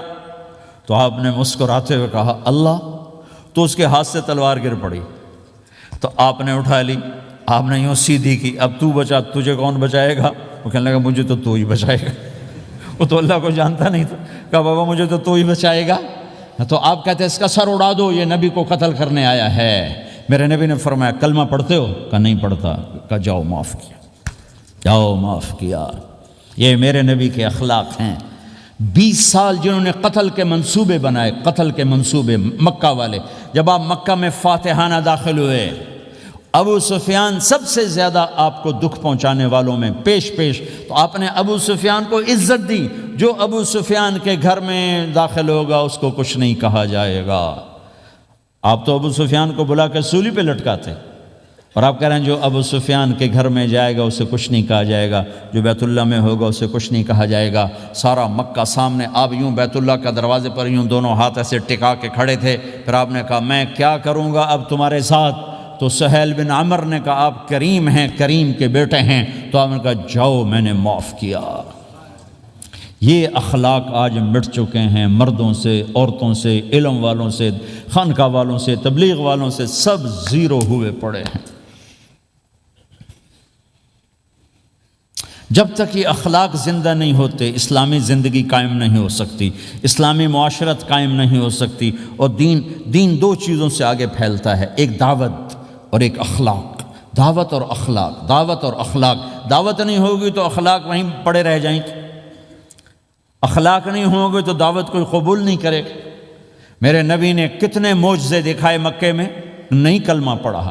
بدر میں ان کے 70 مارے گئے، فرشتوں کو دیکھا، جبریل کے گھوڑے کی آواز سنی، کلمہ نہیں پڑھا۔ خندق میں شکست ہوئی، کلمہ نہیں پڑھا۔ پانی نکلتے دیکھا انگلیوں سے، کلمہ نہیں پڑھا۔ ایک بکرے کا ایک بازو پکایا، ایک بازو بکرے کا، ایک اگلا جو بازو ہوتا ہے، اور 40 آدمیوں نے کھانا کھایا اور ایک بوٹی کم نہیں ہوئی، ایک بوٹی کم نہیں ہوئی، کلمہ نہیں پڑا۔ لیکن جب میرے نبی نے کہا جاؤ معاف کیا تو سارے ہی کلمہ پڑ گئے کہ واقعہ یہ اخلاق نبی کے ہو سکتے۔ حنین کی جنگ میں جب بھاگے لوگ، شکست ہوئی، تو ایک صحابی کا بھاگتے ہوئے پاؤں ہمارے نبی کے پاؤں پر آیا، اور جوتا سخت تھا، تو آپ نے کہا اوجعتنی، اور آپ کے ہاتھ میں چھڑی تھی، آپ نے اس کو یوں ماری، کہا اوجعتنی، ارے تو نے مجھے کتنا زیادہ درد پہنچایا، دکھ پہنچایا۔ وہ بیچارے پگھل کے رہ گئے اور پریشان ہو گئے، اور فرماتے ہیں سارا دن میں پریشان، ساری رات پریشان کہ اللہ کے نبی کو میں نے تکلیف پہنچائی، اب میرا کیا بنے گا۔ اگلا دن ہوا تو اعلان ہو رہا تھا بھائی جس کا پاؤں نبی کے پاؤں پہ آیا تھا اس کو اللہ کے نبی بلا رہے ہیں۔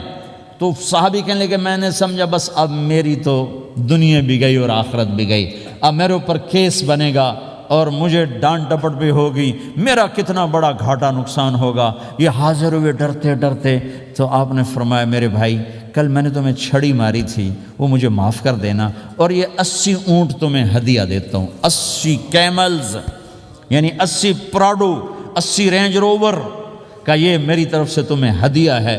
وہ حیران پریشان، یہ میرے نبی کے اخلاق ہیں، یہ میرے نبی کے اخلاق ہیں۔ کانٹے بچھانے والی نے 4 دن آنا چھوڑ دیا، بیمار ہو گئی تھی، تو آپ نے کہا کیا بات ہے، وہ ہمارے راستے میں اب کانٹے کوئی نہیں ہیں؟ کہا جی وہ بیمار پڑی ہے جو کانٹے بچھاتے تھے۔ تو آپ اس کے گھر چلے گئے، ماں جی خیریت تو ہے، آپ ٹھیک تو ہیں؟ کہا بیٹا مجھے کلمہ پڑھا دے، بس تیرے اخلاق نے مجھے فتح کر لیا ہے۔ میرے بھائیوں یہ چیپٹر بھول چکے ہیں، بھول چکے ہیں، بھول چکے ہیں۔ جب تک یہ چیپٹر زندہ نہیں ہوگا زندگی اسلامی نہیں بنے گی، معاشرہ اسلامی نہیں بنے گا، اور آگے قوموں کے لیے اسلام کا دروازہ نہیں کھلے گا۔ ہمیں معاف کرنا آتا ہو، ہمیں گالی دینے والے کو دعا دینا آتا ہو، غیبت کرنے والے کی تعریف آتی ہو، اور غیبت کرنے سے، غیبت سننے سے اپنے آپ کو ایسے بچاؤ جیسے زہر سے بچاتے ہو، اسے آگ سے بچاتے ہو۔ ایک دوسرے کو نفرت کا بول نہ بولو ورنہ ساری زندگی تباہ و برباد ہو جائے گی۔ میرے رب کی قسم، میرے نبی نے کہا ایک زبان کا بول انسان بولتا ہے اور جہنم کی گہرائیوں میں گر جاتا ہے، اور ایک زبان کا بول انسان بولتا ہے اور جنت کے درجات پر چڑھ جاتا ہے۔ یہ زبان بہت طاقتور چیز ہے، میں ہر بیان میں اس کو دہرا رہا ہوں کہ جتنا یہ عمل ختم ہو چکا ہے اتنا کوئی عمل بھی نہیں ختم ہوا ہے۔ میرے نبی نے فرمایا معاذ تمہیں سارے دین کا خلاصہ بتاؤں؟ معاذ الا انبئک بملاک ھذا کلہ، میں تمہیں پورے دین کا خلاصہ بتاؤں؟ کون معاذ؟ کون معاذ جس کے ہاتھ میں علماء کا جھنڈا ہوگا؟ کون معاذ؟ میں ابھی مئی میں ان کے اردن اجتماع میں گیا، آگے ان کے اربد میں گئے، آگے وہاں ان کا مقبرہ ہے 18 کلومیٹر۔ میں گیا کمرے میں داخل ہوا تو سارا کمرہ خوشبو سے مہک رہا تھا، اور مجھے ایک شخص نے بتایا یہ خوشبو 24 گھنٹے یہاں آتی رہتی ہے۔ جن کو 18 ہجری میں انتقال ہوا، 1417 سال ہو گئے مرے ہوئے، اور قبر سے خوشبو آ رہی، خوشبو آ رہی، خوشبو آ رہی۔ اس آدمی کو سمجھایا کیسے اور بتایا کیا؟ معاذ تمہیں سارے دین کا خلاصہ بتاؤں؟ کہا جی بتائیں۔ تو آپ نے یوں کیا،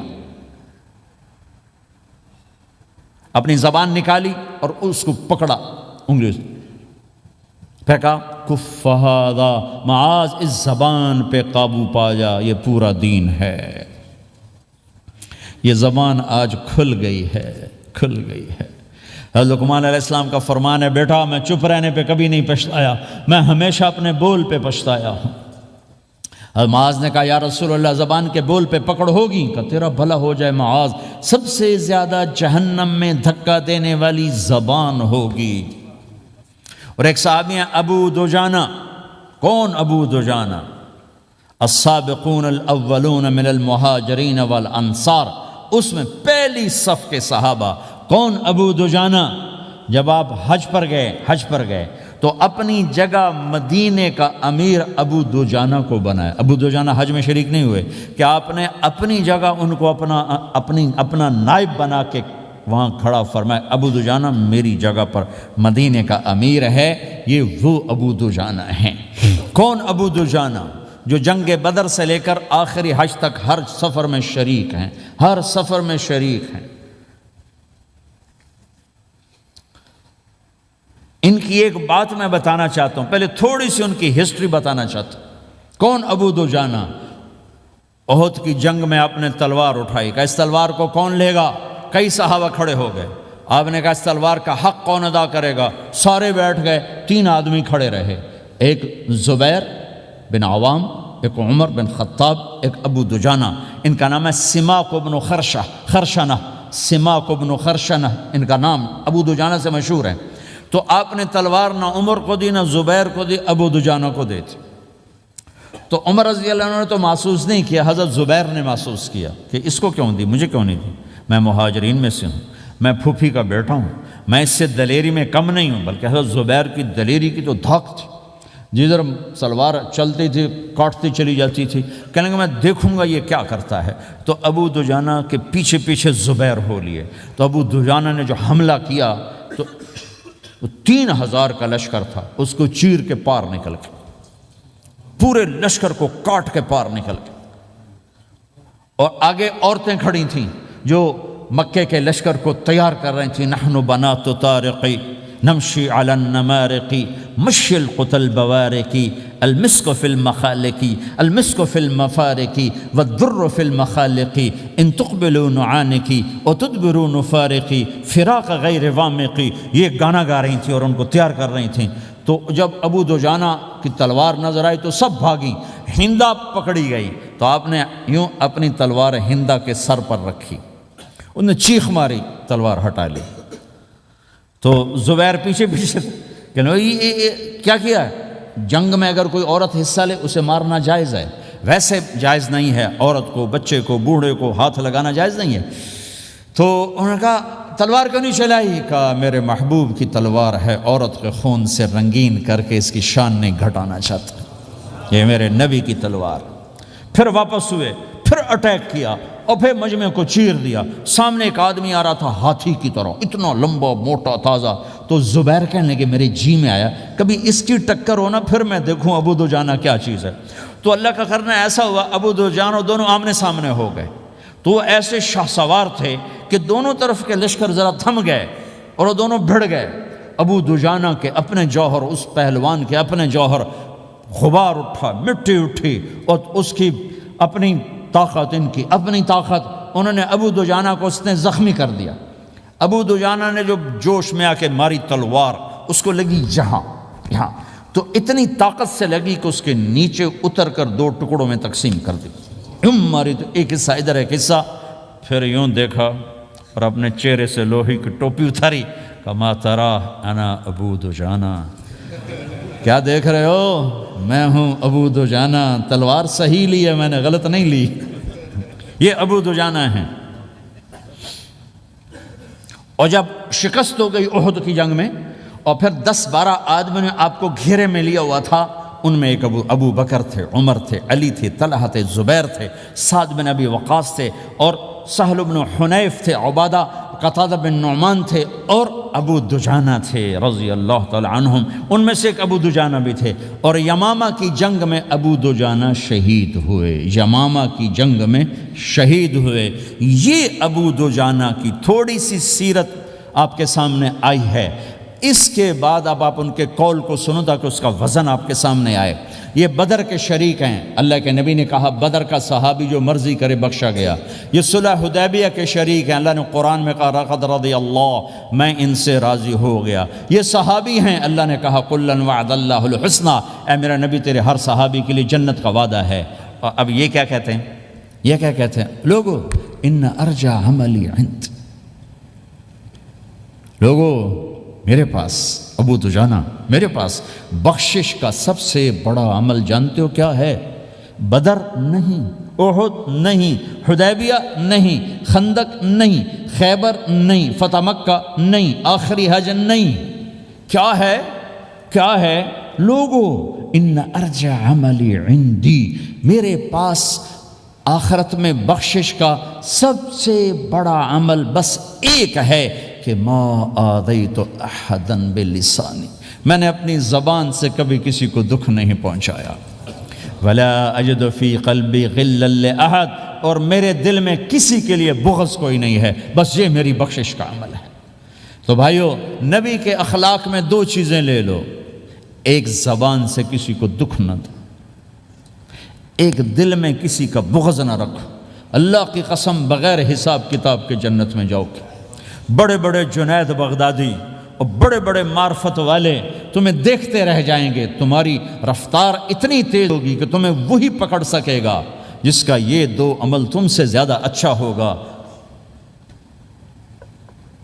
جس روڈ پہ رش ہو تو آپ وہاں سے گاڑی ہٹا لیتے ہو کہ بھائی ادھر نہیں جانا، ادھر رش ہے، وہ سائن وغیرہ آپ کو آ جاتے ہیں کہ بھائی ادھر بلاک ہے، ادھر نہیں جانا، ادھر جانا ہے۔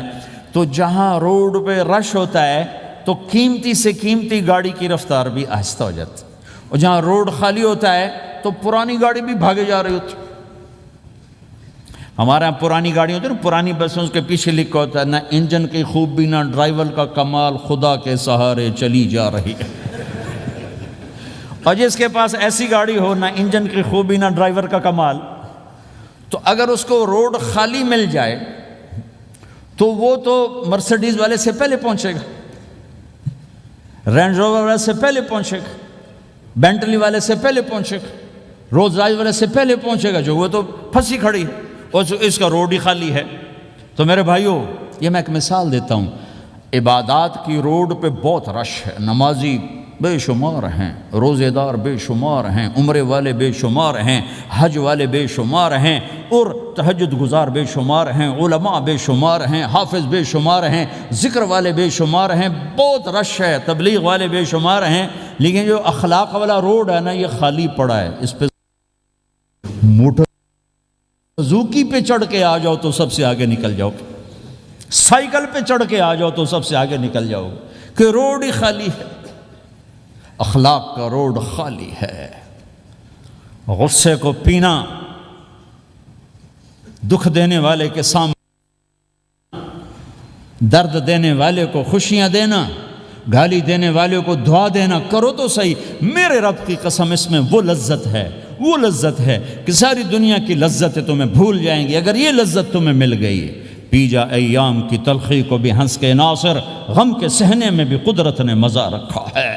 اپنے لہو کے گھونٹ پی، زخم پہ زخم کھا کے جی، آہ نہ کر لبوں کو سی، عشق ہے دل لگی نہیں، سینے پہ تیر کھائے جا، آگے قدم بڑھائے جا، یعنی زبان حال سے کہہ دے کہ ہاں ستائے جا۔ آج اخلاق کوئی نہیں ہے، میں تو روتا پھرتا ہوں۔ تبلیغ میں نکلو، خانقاہوں میں ذکر اور مدرسوں میں فقہ۔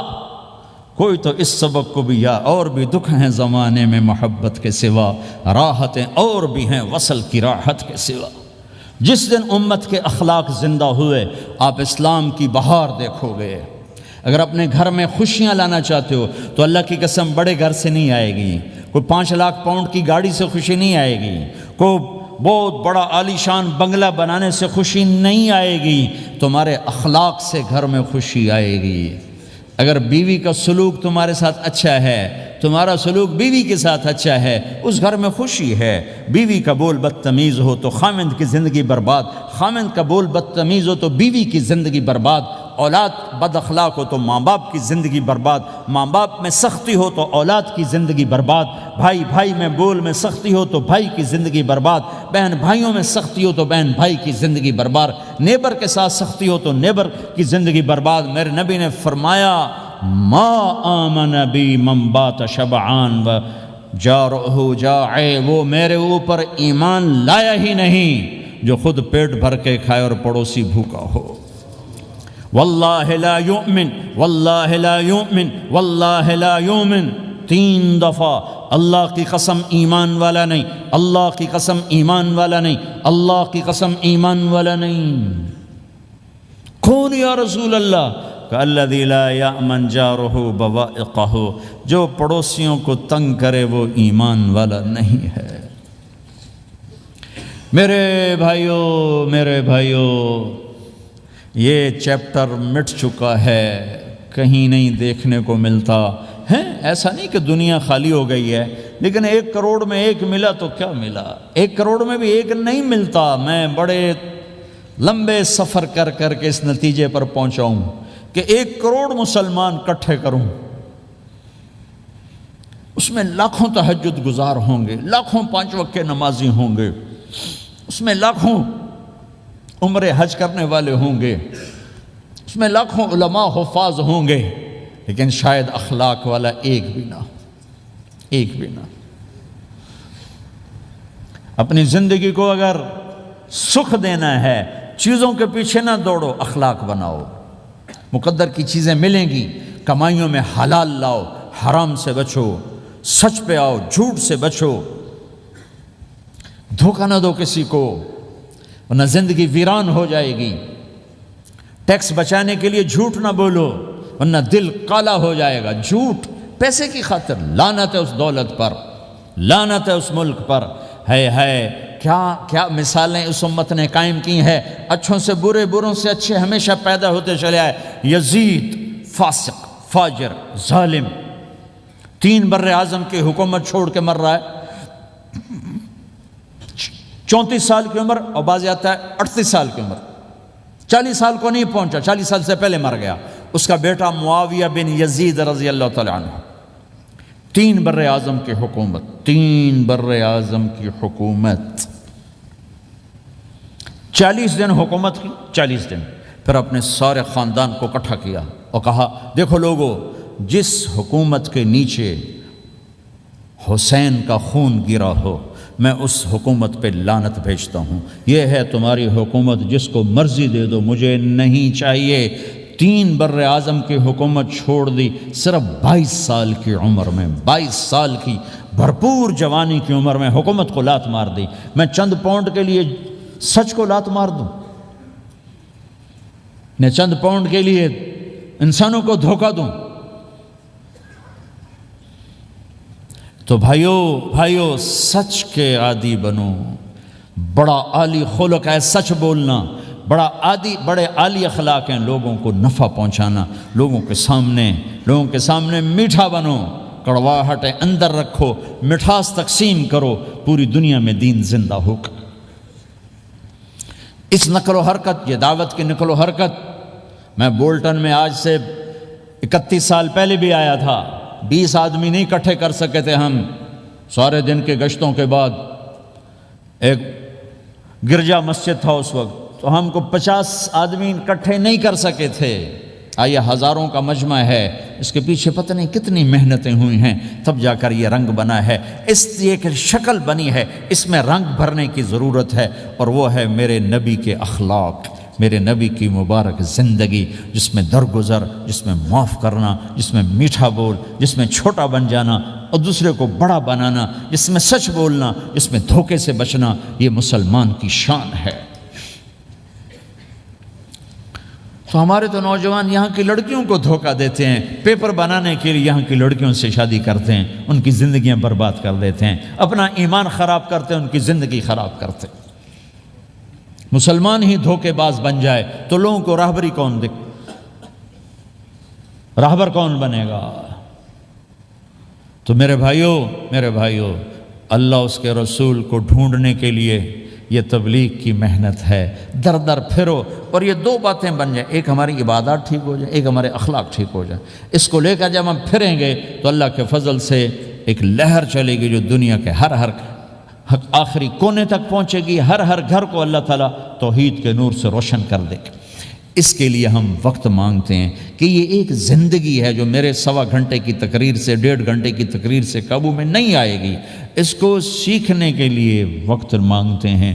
نکلو میرے بھائیو، اور آج تک جو اللہ پاک کے ساتھ، اللہ کے رسول کے ساتھ کوئی جنگ کی، اس سے صلح کر لو، کسی سے لڑے ہوئے ہو فوراً صلح کر لو، اس کو بھی منا لو، اس سے بھی مان جاؤ، کسی سے روٹھے نہ رہو، کسی سے قطع تعلق نہ کرو، سب سے سلام کرو، دل کو صاف رکھو۔ ابو دجانہ جیسی ہستی فرماتے ہیں کہ میری بخشش کا عمل یہ ہے کہ زبان سے دکھ نہیں دیا، دل میں بغض کوئی نہیں، اور وہ کہتے ہیں یہ میرا سب سے بڑا عمل ہے۔ یہ اپنے نبی کے اخلاق میں 2 باتیں لے لیں، اس زبان سے کسی کو دکھ نہ پہنچے، دل میں کتنے ہی لوگ ستائیں، بغض نہ رکھو، صاف کرو، دھو دو، اور فرائض میں نماز چھوٹے نہیں، اور پھر اس کو لے کر یہ امت پھرے، چونکہ اس امت کا کام بیٹھنا نہیں ہے، اس امت کا اجتماعی جرم ہے کہ انہوں نے اللہ کے دین کے لیے پھرنا چھوڑ دیا، اس امت کی اجتماعی خطا ہے کہ انہوں نے اللہ کے پیغام کو آگے پہنچانا اس کو اپنا کام نہ سمجھا، اس کے لیے پھرنا چھوڑ دیا تو اپنے بھی ہاتھوں سے نکل گئے، پرائے تو پہلے ہی پرائے تھے۔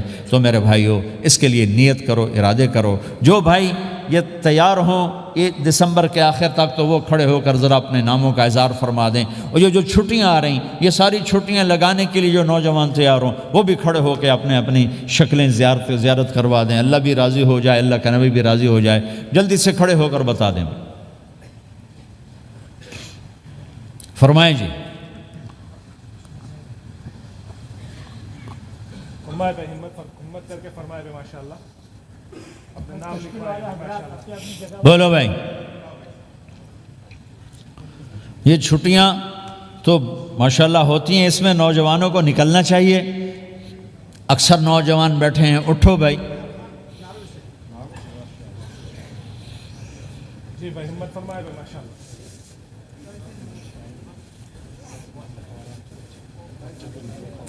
جلدی فرمائے بھائی، جلدی فرمائے۔ ایسے نہیں ہوگا، پہلے 4 مہینے دینا پھر سنوں گا۔ بیٹھ جاؤ، یہاں سوال نہیں کیا جاتا۔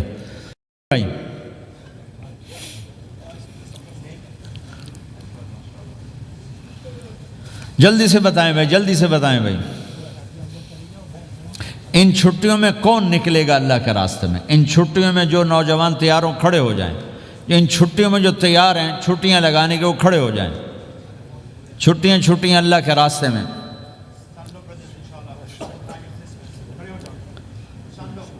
ہاں بھائی فرمائیں جی، فرمائیں جی بھائی۔ اور آپ کے لیے آسان کر دیتا ہوں، آج کیا تاریخ ہے بھائی؟ 22 نومبر۔ اگلے سال 22 نومبر تک اللہ زندگی رکھے، جو بھائی چلے 4 مہینے کے لیے تیار ہوں وہ کھڑے ہو جائیں۔ 1 سال کے اندر، 1 سال کے اندر انشاءاللہ ہم جائیں گے، وہ بھائی کھڑے ہو جائیں۔ 1 سال کے اندر انشاءاللہ ہم نے جانا ہے، ترتیب بنانی ہے، وہ کھڑے ہو جائیں۔ زندگی میں جو کہیں گے ہم نکلیں گے وہ بھی کھڑے ہو جائیں۔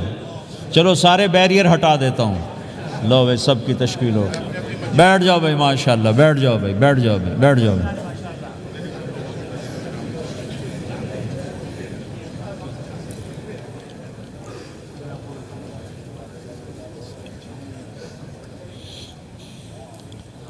میں بیٹھ جا، میں دعا کرتے ہیں۔ دعا سے پہلے تھوڑی سی بات کرنا چاہتا ہوں، وہ سن لیں پھر انشاءاللہ دعا کرتے ہیں۔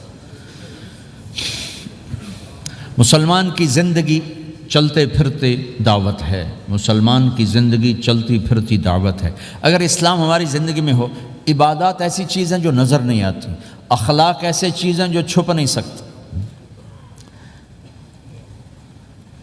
اخلاق ایک ایسی صفت ہے جس کو آپ چھپا نہیں سکتے، بد اخلاقی ایسی برائی ہے جس کو آپ چھپا نہیں سکتے۔ شراب تو چھپ سکتی ہے، اندر کمرے میں بیٹھ کے پی لے، روزہ چھپ سکتا ہے، نہیں رکھا کسی کو کیا خبر، نماز بھی چھپ جاتی، نہیں خبر پڑھی ہے کہ نہیں پڑھی، لیکن برے اخلاق بھی نہیں چھپتے اور اچھے اخلاق بھی نہیں چھپتے۔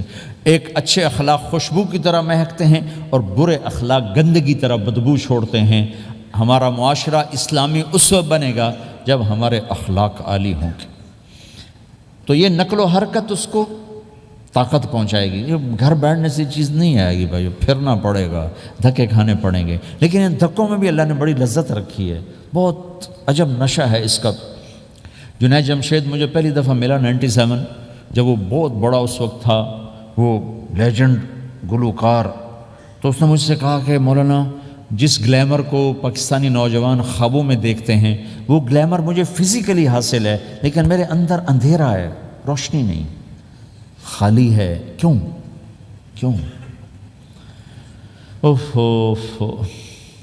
میں نے کہا تمہارے سیدھے گھٹنے میں درد ہو، تم الٹے گھٹنے میں دوا لگاؤ تو فائدہ ہوگا کہ نہیں؟ میں نے کہا اندھیرا تمہاری روح میں ہے اور تم روشن کر رہے ہو جسم کو، کبھی میوزک سے، کبھی کسی چیز سے، کبھی کسی چیز سے، تو عورت، شراب، میوزک، ان کا روح میں کوئی واسطہ ہی نہیں، یہ روح تک جاتی نہیں، ان کی پینیٹریشن جسم تک ہے، اور جسم کو کنٹرول روح کرتی ہے۔ جب روح میں بھوک اٹھتی ہے تو وہ پریشانی میں کی شکل میں ظاہر ہوتی ہے۔ تم اللہ سے تعلق بنا لو، یہ سب کچھ ٹھیک ہو جائے گا۔ پھر جب اس نے 3 چیلے شروع کیے تو اس کا مجھے فون آیا، ہمارا ایک شہر ہے چھوٹا سا، زلزلے میں ختم ہو گیا تھا، بالا کوٹ، تو اس کا مجھے وہاں سے فون ہے کہ مولانا میں ایک پرانی مسجد میں ایک پھٹی ہوئی چٹائی پر لیٹا ہوا ہوں، اور جس سکون کو میں 5 سٹارز ہوٹل میں دیکھتا تھا، ڈھونڈتا تھا، وہ آج مجھے یہاں مل چکا ہے، اور مجھے یوں لگتا ہے میں ہوا میں اڑ جاؤں گا، میں ہوا میں اڑ جاؤں گا۔ کیا ہوا کہ اللہ سے تعلق بنا اور روح میں سکون آ گیا، ٹھنڈک آ گئی۔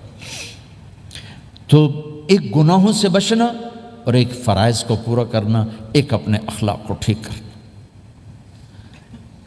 یہ چند ایک کام ہیں جو کر لے گا اللہ اسے آباد کر دے گا۔ جہاں ہو نماز نہ چھوٹے، رمضان آ جائے روزے نہ چھوٹیں، زکوٰۃ فرض ہو جائے خوشی سے ادا کریں، اپنی کمائیوں کو حلال پہ لائیں، غلط کاغذات سے، غلط پیپر سے، غلط ہیرا پھیری سے پیسہ نہ بنائیں، یہ پیسہ تباہی کے سوا کچھ نہیں لاتا۔ اپنی حلال کمائی کرو، کہ میرے نبی کا فرمان ہے جو صبح سے شام تک حلال کمانے میں تھکتا ہے اس دن کے سارے گناہ معاف ہو جاتے۔ سعد بن معاذ بیٹھے تو ان کے ہاتھوں پر اللہ کے نبی کی نظر پڑی تو ہاتھ بڑے سخت تھے، تو آپ نے کہا سعد تیرے ہاتھ اتنے سخت کیوں ہیں؟ کہا جی میں اپنے باغ میں خود کام کرتا ہوں، اس سے یہ سخت ہو گئے۔ تو آپ نے سعد کا ہاتھ پکڑا اور ایسے چوما اور کہا اپنے بچوں کو حلال کھلانے میں بچوں کو حلال کھلانے میں جو ہاتھ ایسا ہو جائے گا اس پہ جہنم کی آگ حرام ہو جائے گی۔ تو بھائیو حلال جھوٹ نہ داخل کرو، چاہے کتنے بڑے مفتی فتویٰ دیں کہ ٹیکس بچانے کے لیے جھوٹ بولنا جائز ہے، میں کہتا ہوں نہیں، سچ ہے۔ 2 سودے ہیں، ایک طرف چند 100 پاؤنڈ ہیں، ایک طرف سچ ہے، جس کو لینا ہے لے لو۔ سچ کو لوگے تو اللہ کے قدموں میں چلے جاؤ گے، اللہ کے حبیب کی چھاؤں میں چلے جاؤ گے، اللہ کی چھاؤں میں چلے جاؤ گے۔ جھوٹ، ہاں صرف جھوٹ بولنا جائز ہے، 2 بھائی لڑ پڑے ان میں صلح کرانے کے لیے جھوٹ بولنا جائز ہے۔ میاں بیوی لڑ پڑیں تو بیوی کو منانے کے لیے خاوند جھوٹ بول سکتا ہے، خاوند کو منانے کے لیے بیوی جھوٹ بول سکتی ہے۔ اس کے علاوہ جھوٹ نہیں ہے، سچ کے ساتھی بنو۔ اللہ کی قسم وہاں سے رزق آئے گا جہاں سے وہم و گمان بھی نہیں۔ پھر آپ اس حکومت کو دھوکہ دیتے ہو جو آپ کی ہمدرد۔ ہماری حکومتیں تو خود بھی چور ہیں تو ان کو چور پڑے ہوئے، چوروں کو چور پڑے ہوئے۔ تمہاری حکومتیں تو چور نہیں ہیں، تو تم پہ خرچ کرتے ہیں۔ ان سے بینیفٹ لینا ہو تو پیچھے ہو، ان کو ٹیکس دینا ہو تو کہتے کدھر لکھا ہے شریعت میں ٹیکس دینا جائز ہے؟ کیا لکھا ہوا ہے؟ آگے مفتی بھی بیٹھے ہوئے فتوے دینے کے لیے۔ جب ان سے نفع اٹھاتے ہو تو ان کو نفع پہنچاؤ، ان سے سہولتیں لیتے ہو ان کو سہولت پہنچاؤ۔ یہ تمہارے خرچ کرنے میں دیانتدار ہیں، ان کے ساتھ بددیانتی نہ کرو۔ مسلمان ہو اور دھوکہ، یہ 2 چیزیں جوڑ نہیں سکتی۔ اپنی عیاشی تھوڑی کم کر دو تو اللہ اس میں برکت دے گا۔ آپس میں کبھی اونچ نیچ ہو جائے فوراً صلح کرو، لڑائی پہ باقی نہ رہو کہ جی ہم نے بات نہیں کرنی، ہمارا سلام دعا ختم، ایسا کبھی نہیں کرنا۔ اونچ نیچ ہوتی ہے لیکن فوراً صلح کرو۔ ماں باپ میاں بیوی کٹھے رہتے ہیں تو ہمارا سسرالی معاشرہ بہت سخت قسم کا ہے، ماں باپ اتنی مداخلت کرتے ہیں بچے میں کہ ان کی زندگی تباہ کر دیتے۔ ساس سسر بہو پہ اتنا حق جتلاتے ہیں کہ خاوند کا بھی اتنا حق نہیں رہ جاتا، اس سے زندگی ٹوٹ جاتی۔ اگر سسر ہو بہو کو عزت دو، ساس ہے بہو کو عزت دے، بہو ہے ساس سسر کو عزت دے۔ لیکن اللہ کی قسم ساس اور سسر کا بہو پہ کوئی شرعی حق کوئی نہیں۔ میرے بچے کی شادی ہوئی، میں نے اپنی بیوی سے کہا بات سنو، ہم کسی کی بیٹی کو لے کے آ رہے ہیں، اگر ماں بن کے دکھاؤ گی تو میں یہاں اس کو لاؤں گا، اور اگر ماں بن کے نہیں دکھانا تو میں اس کو الگ گھر دیتا ہوں، تاکہ ہم اس کی زندگی میں دخل انداز نہ ہوں، ہم ان کی زندگی کو خراب نہ کریں۔ اگر کسی کے پاس الگ گھر دینے کی وسعت نہیں ہے تو وہ خود تو الگ ہو سکتا ہے کہ نہیں ہو سکتا؟ ایک ہی گھر میں رہتے ہیں، الگ گھر کی وسعت نہیں، تو دونوں باہر نکل جاؤ، بچوں کی زندگی سے باہر نکل جاؤ، اپنا ان پر حاوی نہ کرو، ورنہ آپ خود بھی برباد ہو جاؤ گے، ان کو بھی برباد کر دو۔ کتنی طلاقوں کے پیچھے ساس اور سسر ہیں، کتنی طلاقوں کے پیچھے میاں بیوی کی آپس کی بدتمیزی ہے کہ اس ماحول میں برداشت کرنے کا رواج ہی ختم ہو گیا۔ برداشت نہیں کرنا، بڑا نقصان سہنا ہے، چھوٹا نہیں سہنا۔ ڈائمنڈ کیسے بنتا ہے؟ ڈائمنڈ کاربن ہے، وہ ڈائمنڈ کیسے بنتا ہے؟ وہ پریشر کو برداشت کرتا، اللہ چمکا کے اسے ڈائمنڈ بنوا دیتا۔ تو نوجوانوں کے ذمے ہے کہ اپنی بیوی کو پروٹیکشن دیں ماں باپ سے۔ ماں باپ زیادتی کریں، سامنے آ جائیں، ہاتھ جوڑیں، پاؤں پکڑیں، بدتمیز نہ ہوں کہ ابا جی میں آپ کا حکم، اب مجھے اس کا کیا کرنا ہے، اماں جی اب مجھے فرمائیں میں کیا کرنا ہے، میرے ذمے ہے، اس کے ذمے نہیں ہے۔ بیوی زیادتی کرنے لگے تو اس کے سامنے ہو جاؤ، دیکھو بیگم یہ تیرا میرا رشتہ ٹوٹ سکتا ہے، ماں باپ کا رشتہ ٹوٹ نہیں سکتا ہے۔ ماں باپ کا وہ رشتہ ہے جسے توڑا نہیں جا سکتا، نکاح تو ایک بول پہ ٹوٹ جاتا ہے، میں تیری ہر ضرورت پوری کروں گا لیکن تو میرے ماں باپ کے لیے تکلیف کا باعث نہ بن۔ یہ مرد کی ذمہ داری ہے، ہم یہ معاشرہ بھلا چکے ہیں۔ ہمارے پڑوسی ذمہ دار تھے، ان کے بچے کے نکاح میں گیا تو وہ مجھ سے کہنے لگے مولانا میری بیگم نے مجھ سے کہا کہ دیکھو ہم زندگی گزار چکے ہیں، اب یہ بچے زندگی شروع کرنے لگے ہیں، تو پہلے میرے بیٹے کے لیے الگ گھر بنا اور اس کی بیوی کی ڈولی کو وہاں لے کے آ، میرے گھر میں نہ لانا کہ ایسا نہ ہو ہم میاں بیوی بچوں کی زندگی خراب کر دیں۔ تو پہلے میں نے بیٹے کا گھر بنایا ہے، اب اس کی شادی کر رہا ہوں، اس کی بیوی کی ڈولی وہاں اترے گی، میرے گھر میں نہیں اترے گی کہ ہم دونوں میاں بیوی کہیں ان کو خراب نہ کر بیٹھے۔ ہر آدمی کے پاس تو اتنے وسائل نہیں ہیں کہ وہ الگ گھر دے، لیکن یہ وسائل تو سب کے پاس ہیں کہ ان کی زندگی سے نکل جائے۔ ہاں ان میں کوئی کھٹ پٹ ہو جائے تو صلح کرانے آئیں، لیکن ہوتا کیا ہے کہ لڑکے کے ماں باپ اپنے بیٹے کے حمایتی ہوتے ہیں، لڑکی کے ماں باپ اپنی بیٹی کے حمایتی ہوتے ہیں اور آپس میں جنگ شروع ہو جاتی، نہ یہ نیچے ہوتا ہے نہ وہ نیچے ہوتا ہے۔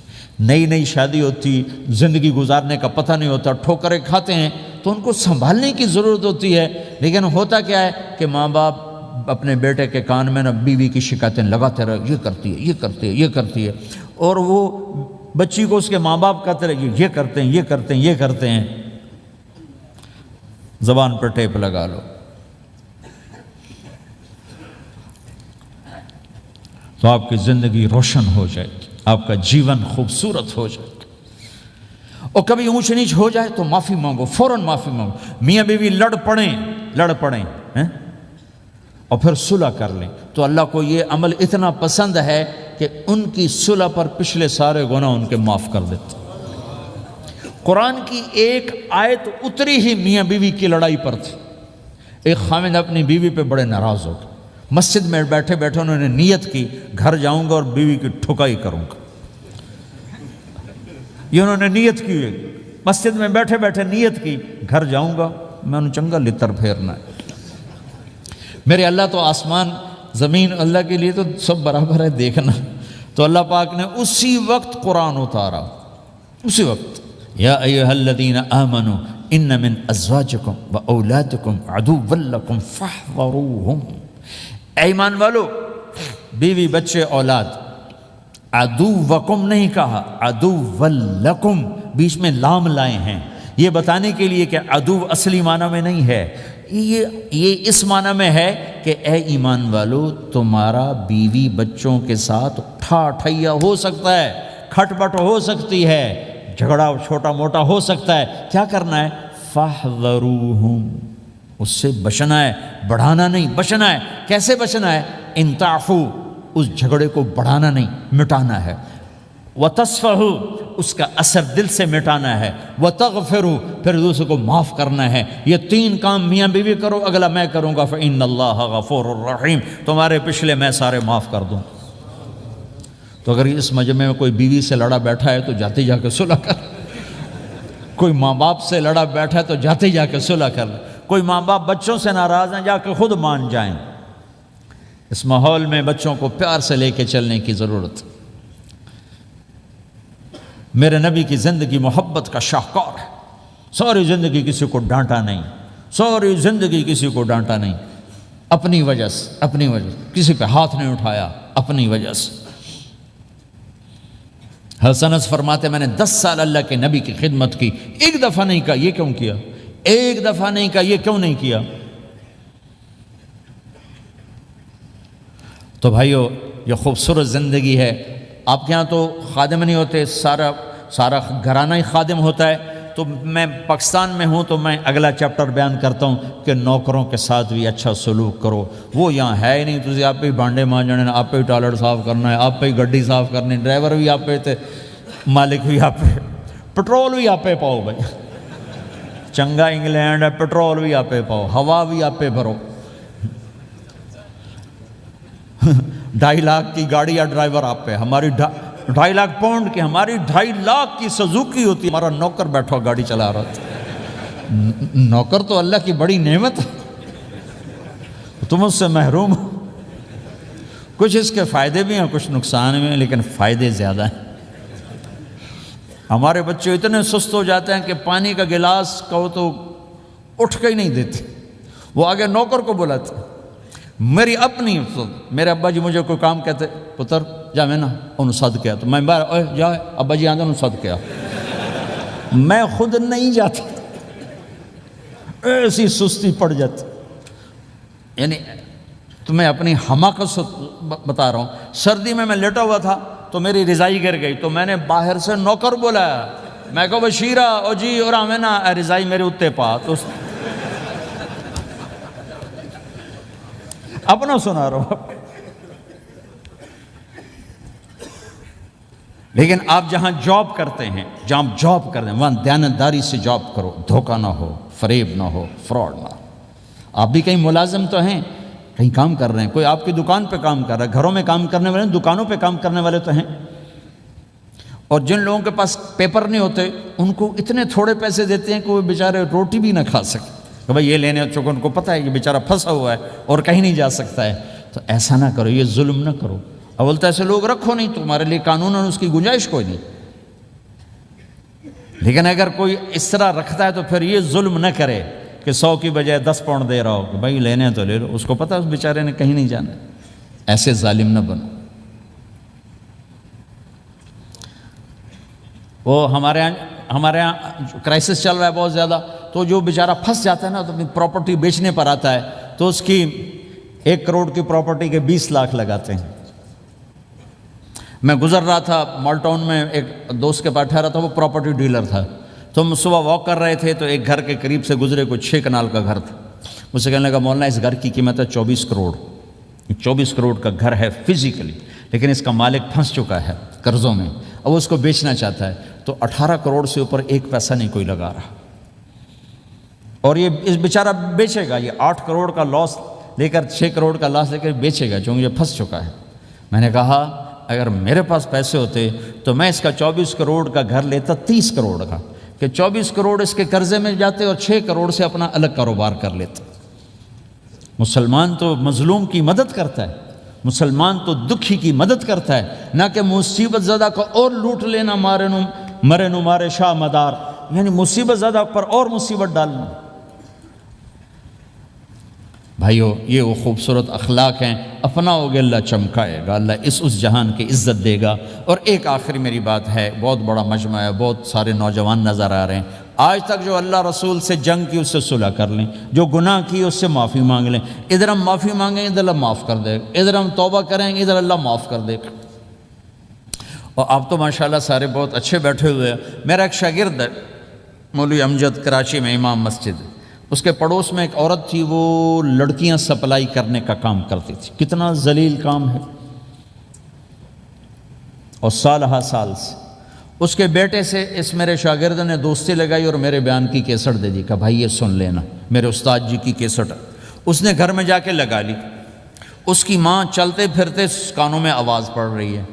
آخر وہ آ کے بیٹھ گئی، کہنے لگی سنا، مجھے بھی سنا. تو اس نے سارا سنا، پھر کہا دوبارہ سنا، پھر سنا، کہا دوبارہ سنا، پھر سنا. تو کہنے لگی یہ کون ہے؟ کہا پتہ نہیں کون. تمہیں کس نے دی؟ کہا یہ امام مسجد نے. تو بچے کا ہاتھ پکڑا اور آ گئی دروازے پر. اس وقت لوگ تراویح پڑھ کے باہر نکل رہے تھے. کہنے لگے میں نے امام صاحب سے ملنا ہے. وہ آ گئے. کہا جی یہ کیسٹ آپ نے دی؟ کہا جی. یہ کون ہے؟ کہا میرے استاد ہیں. کیا نام ہے؟ طارق جمیل. اچھا.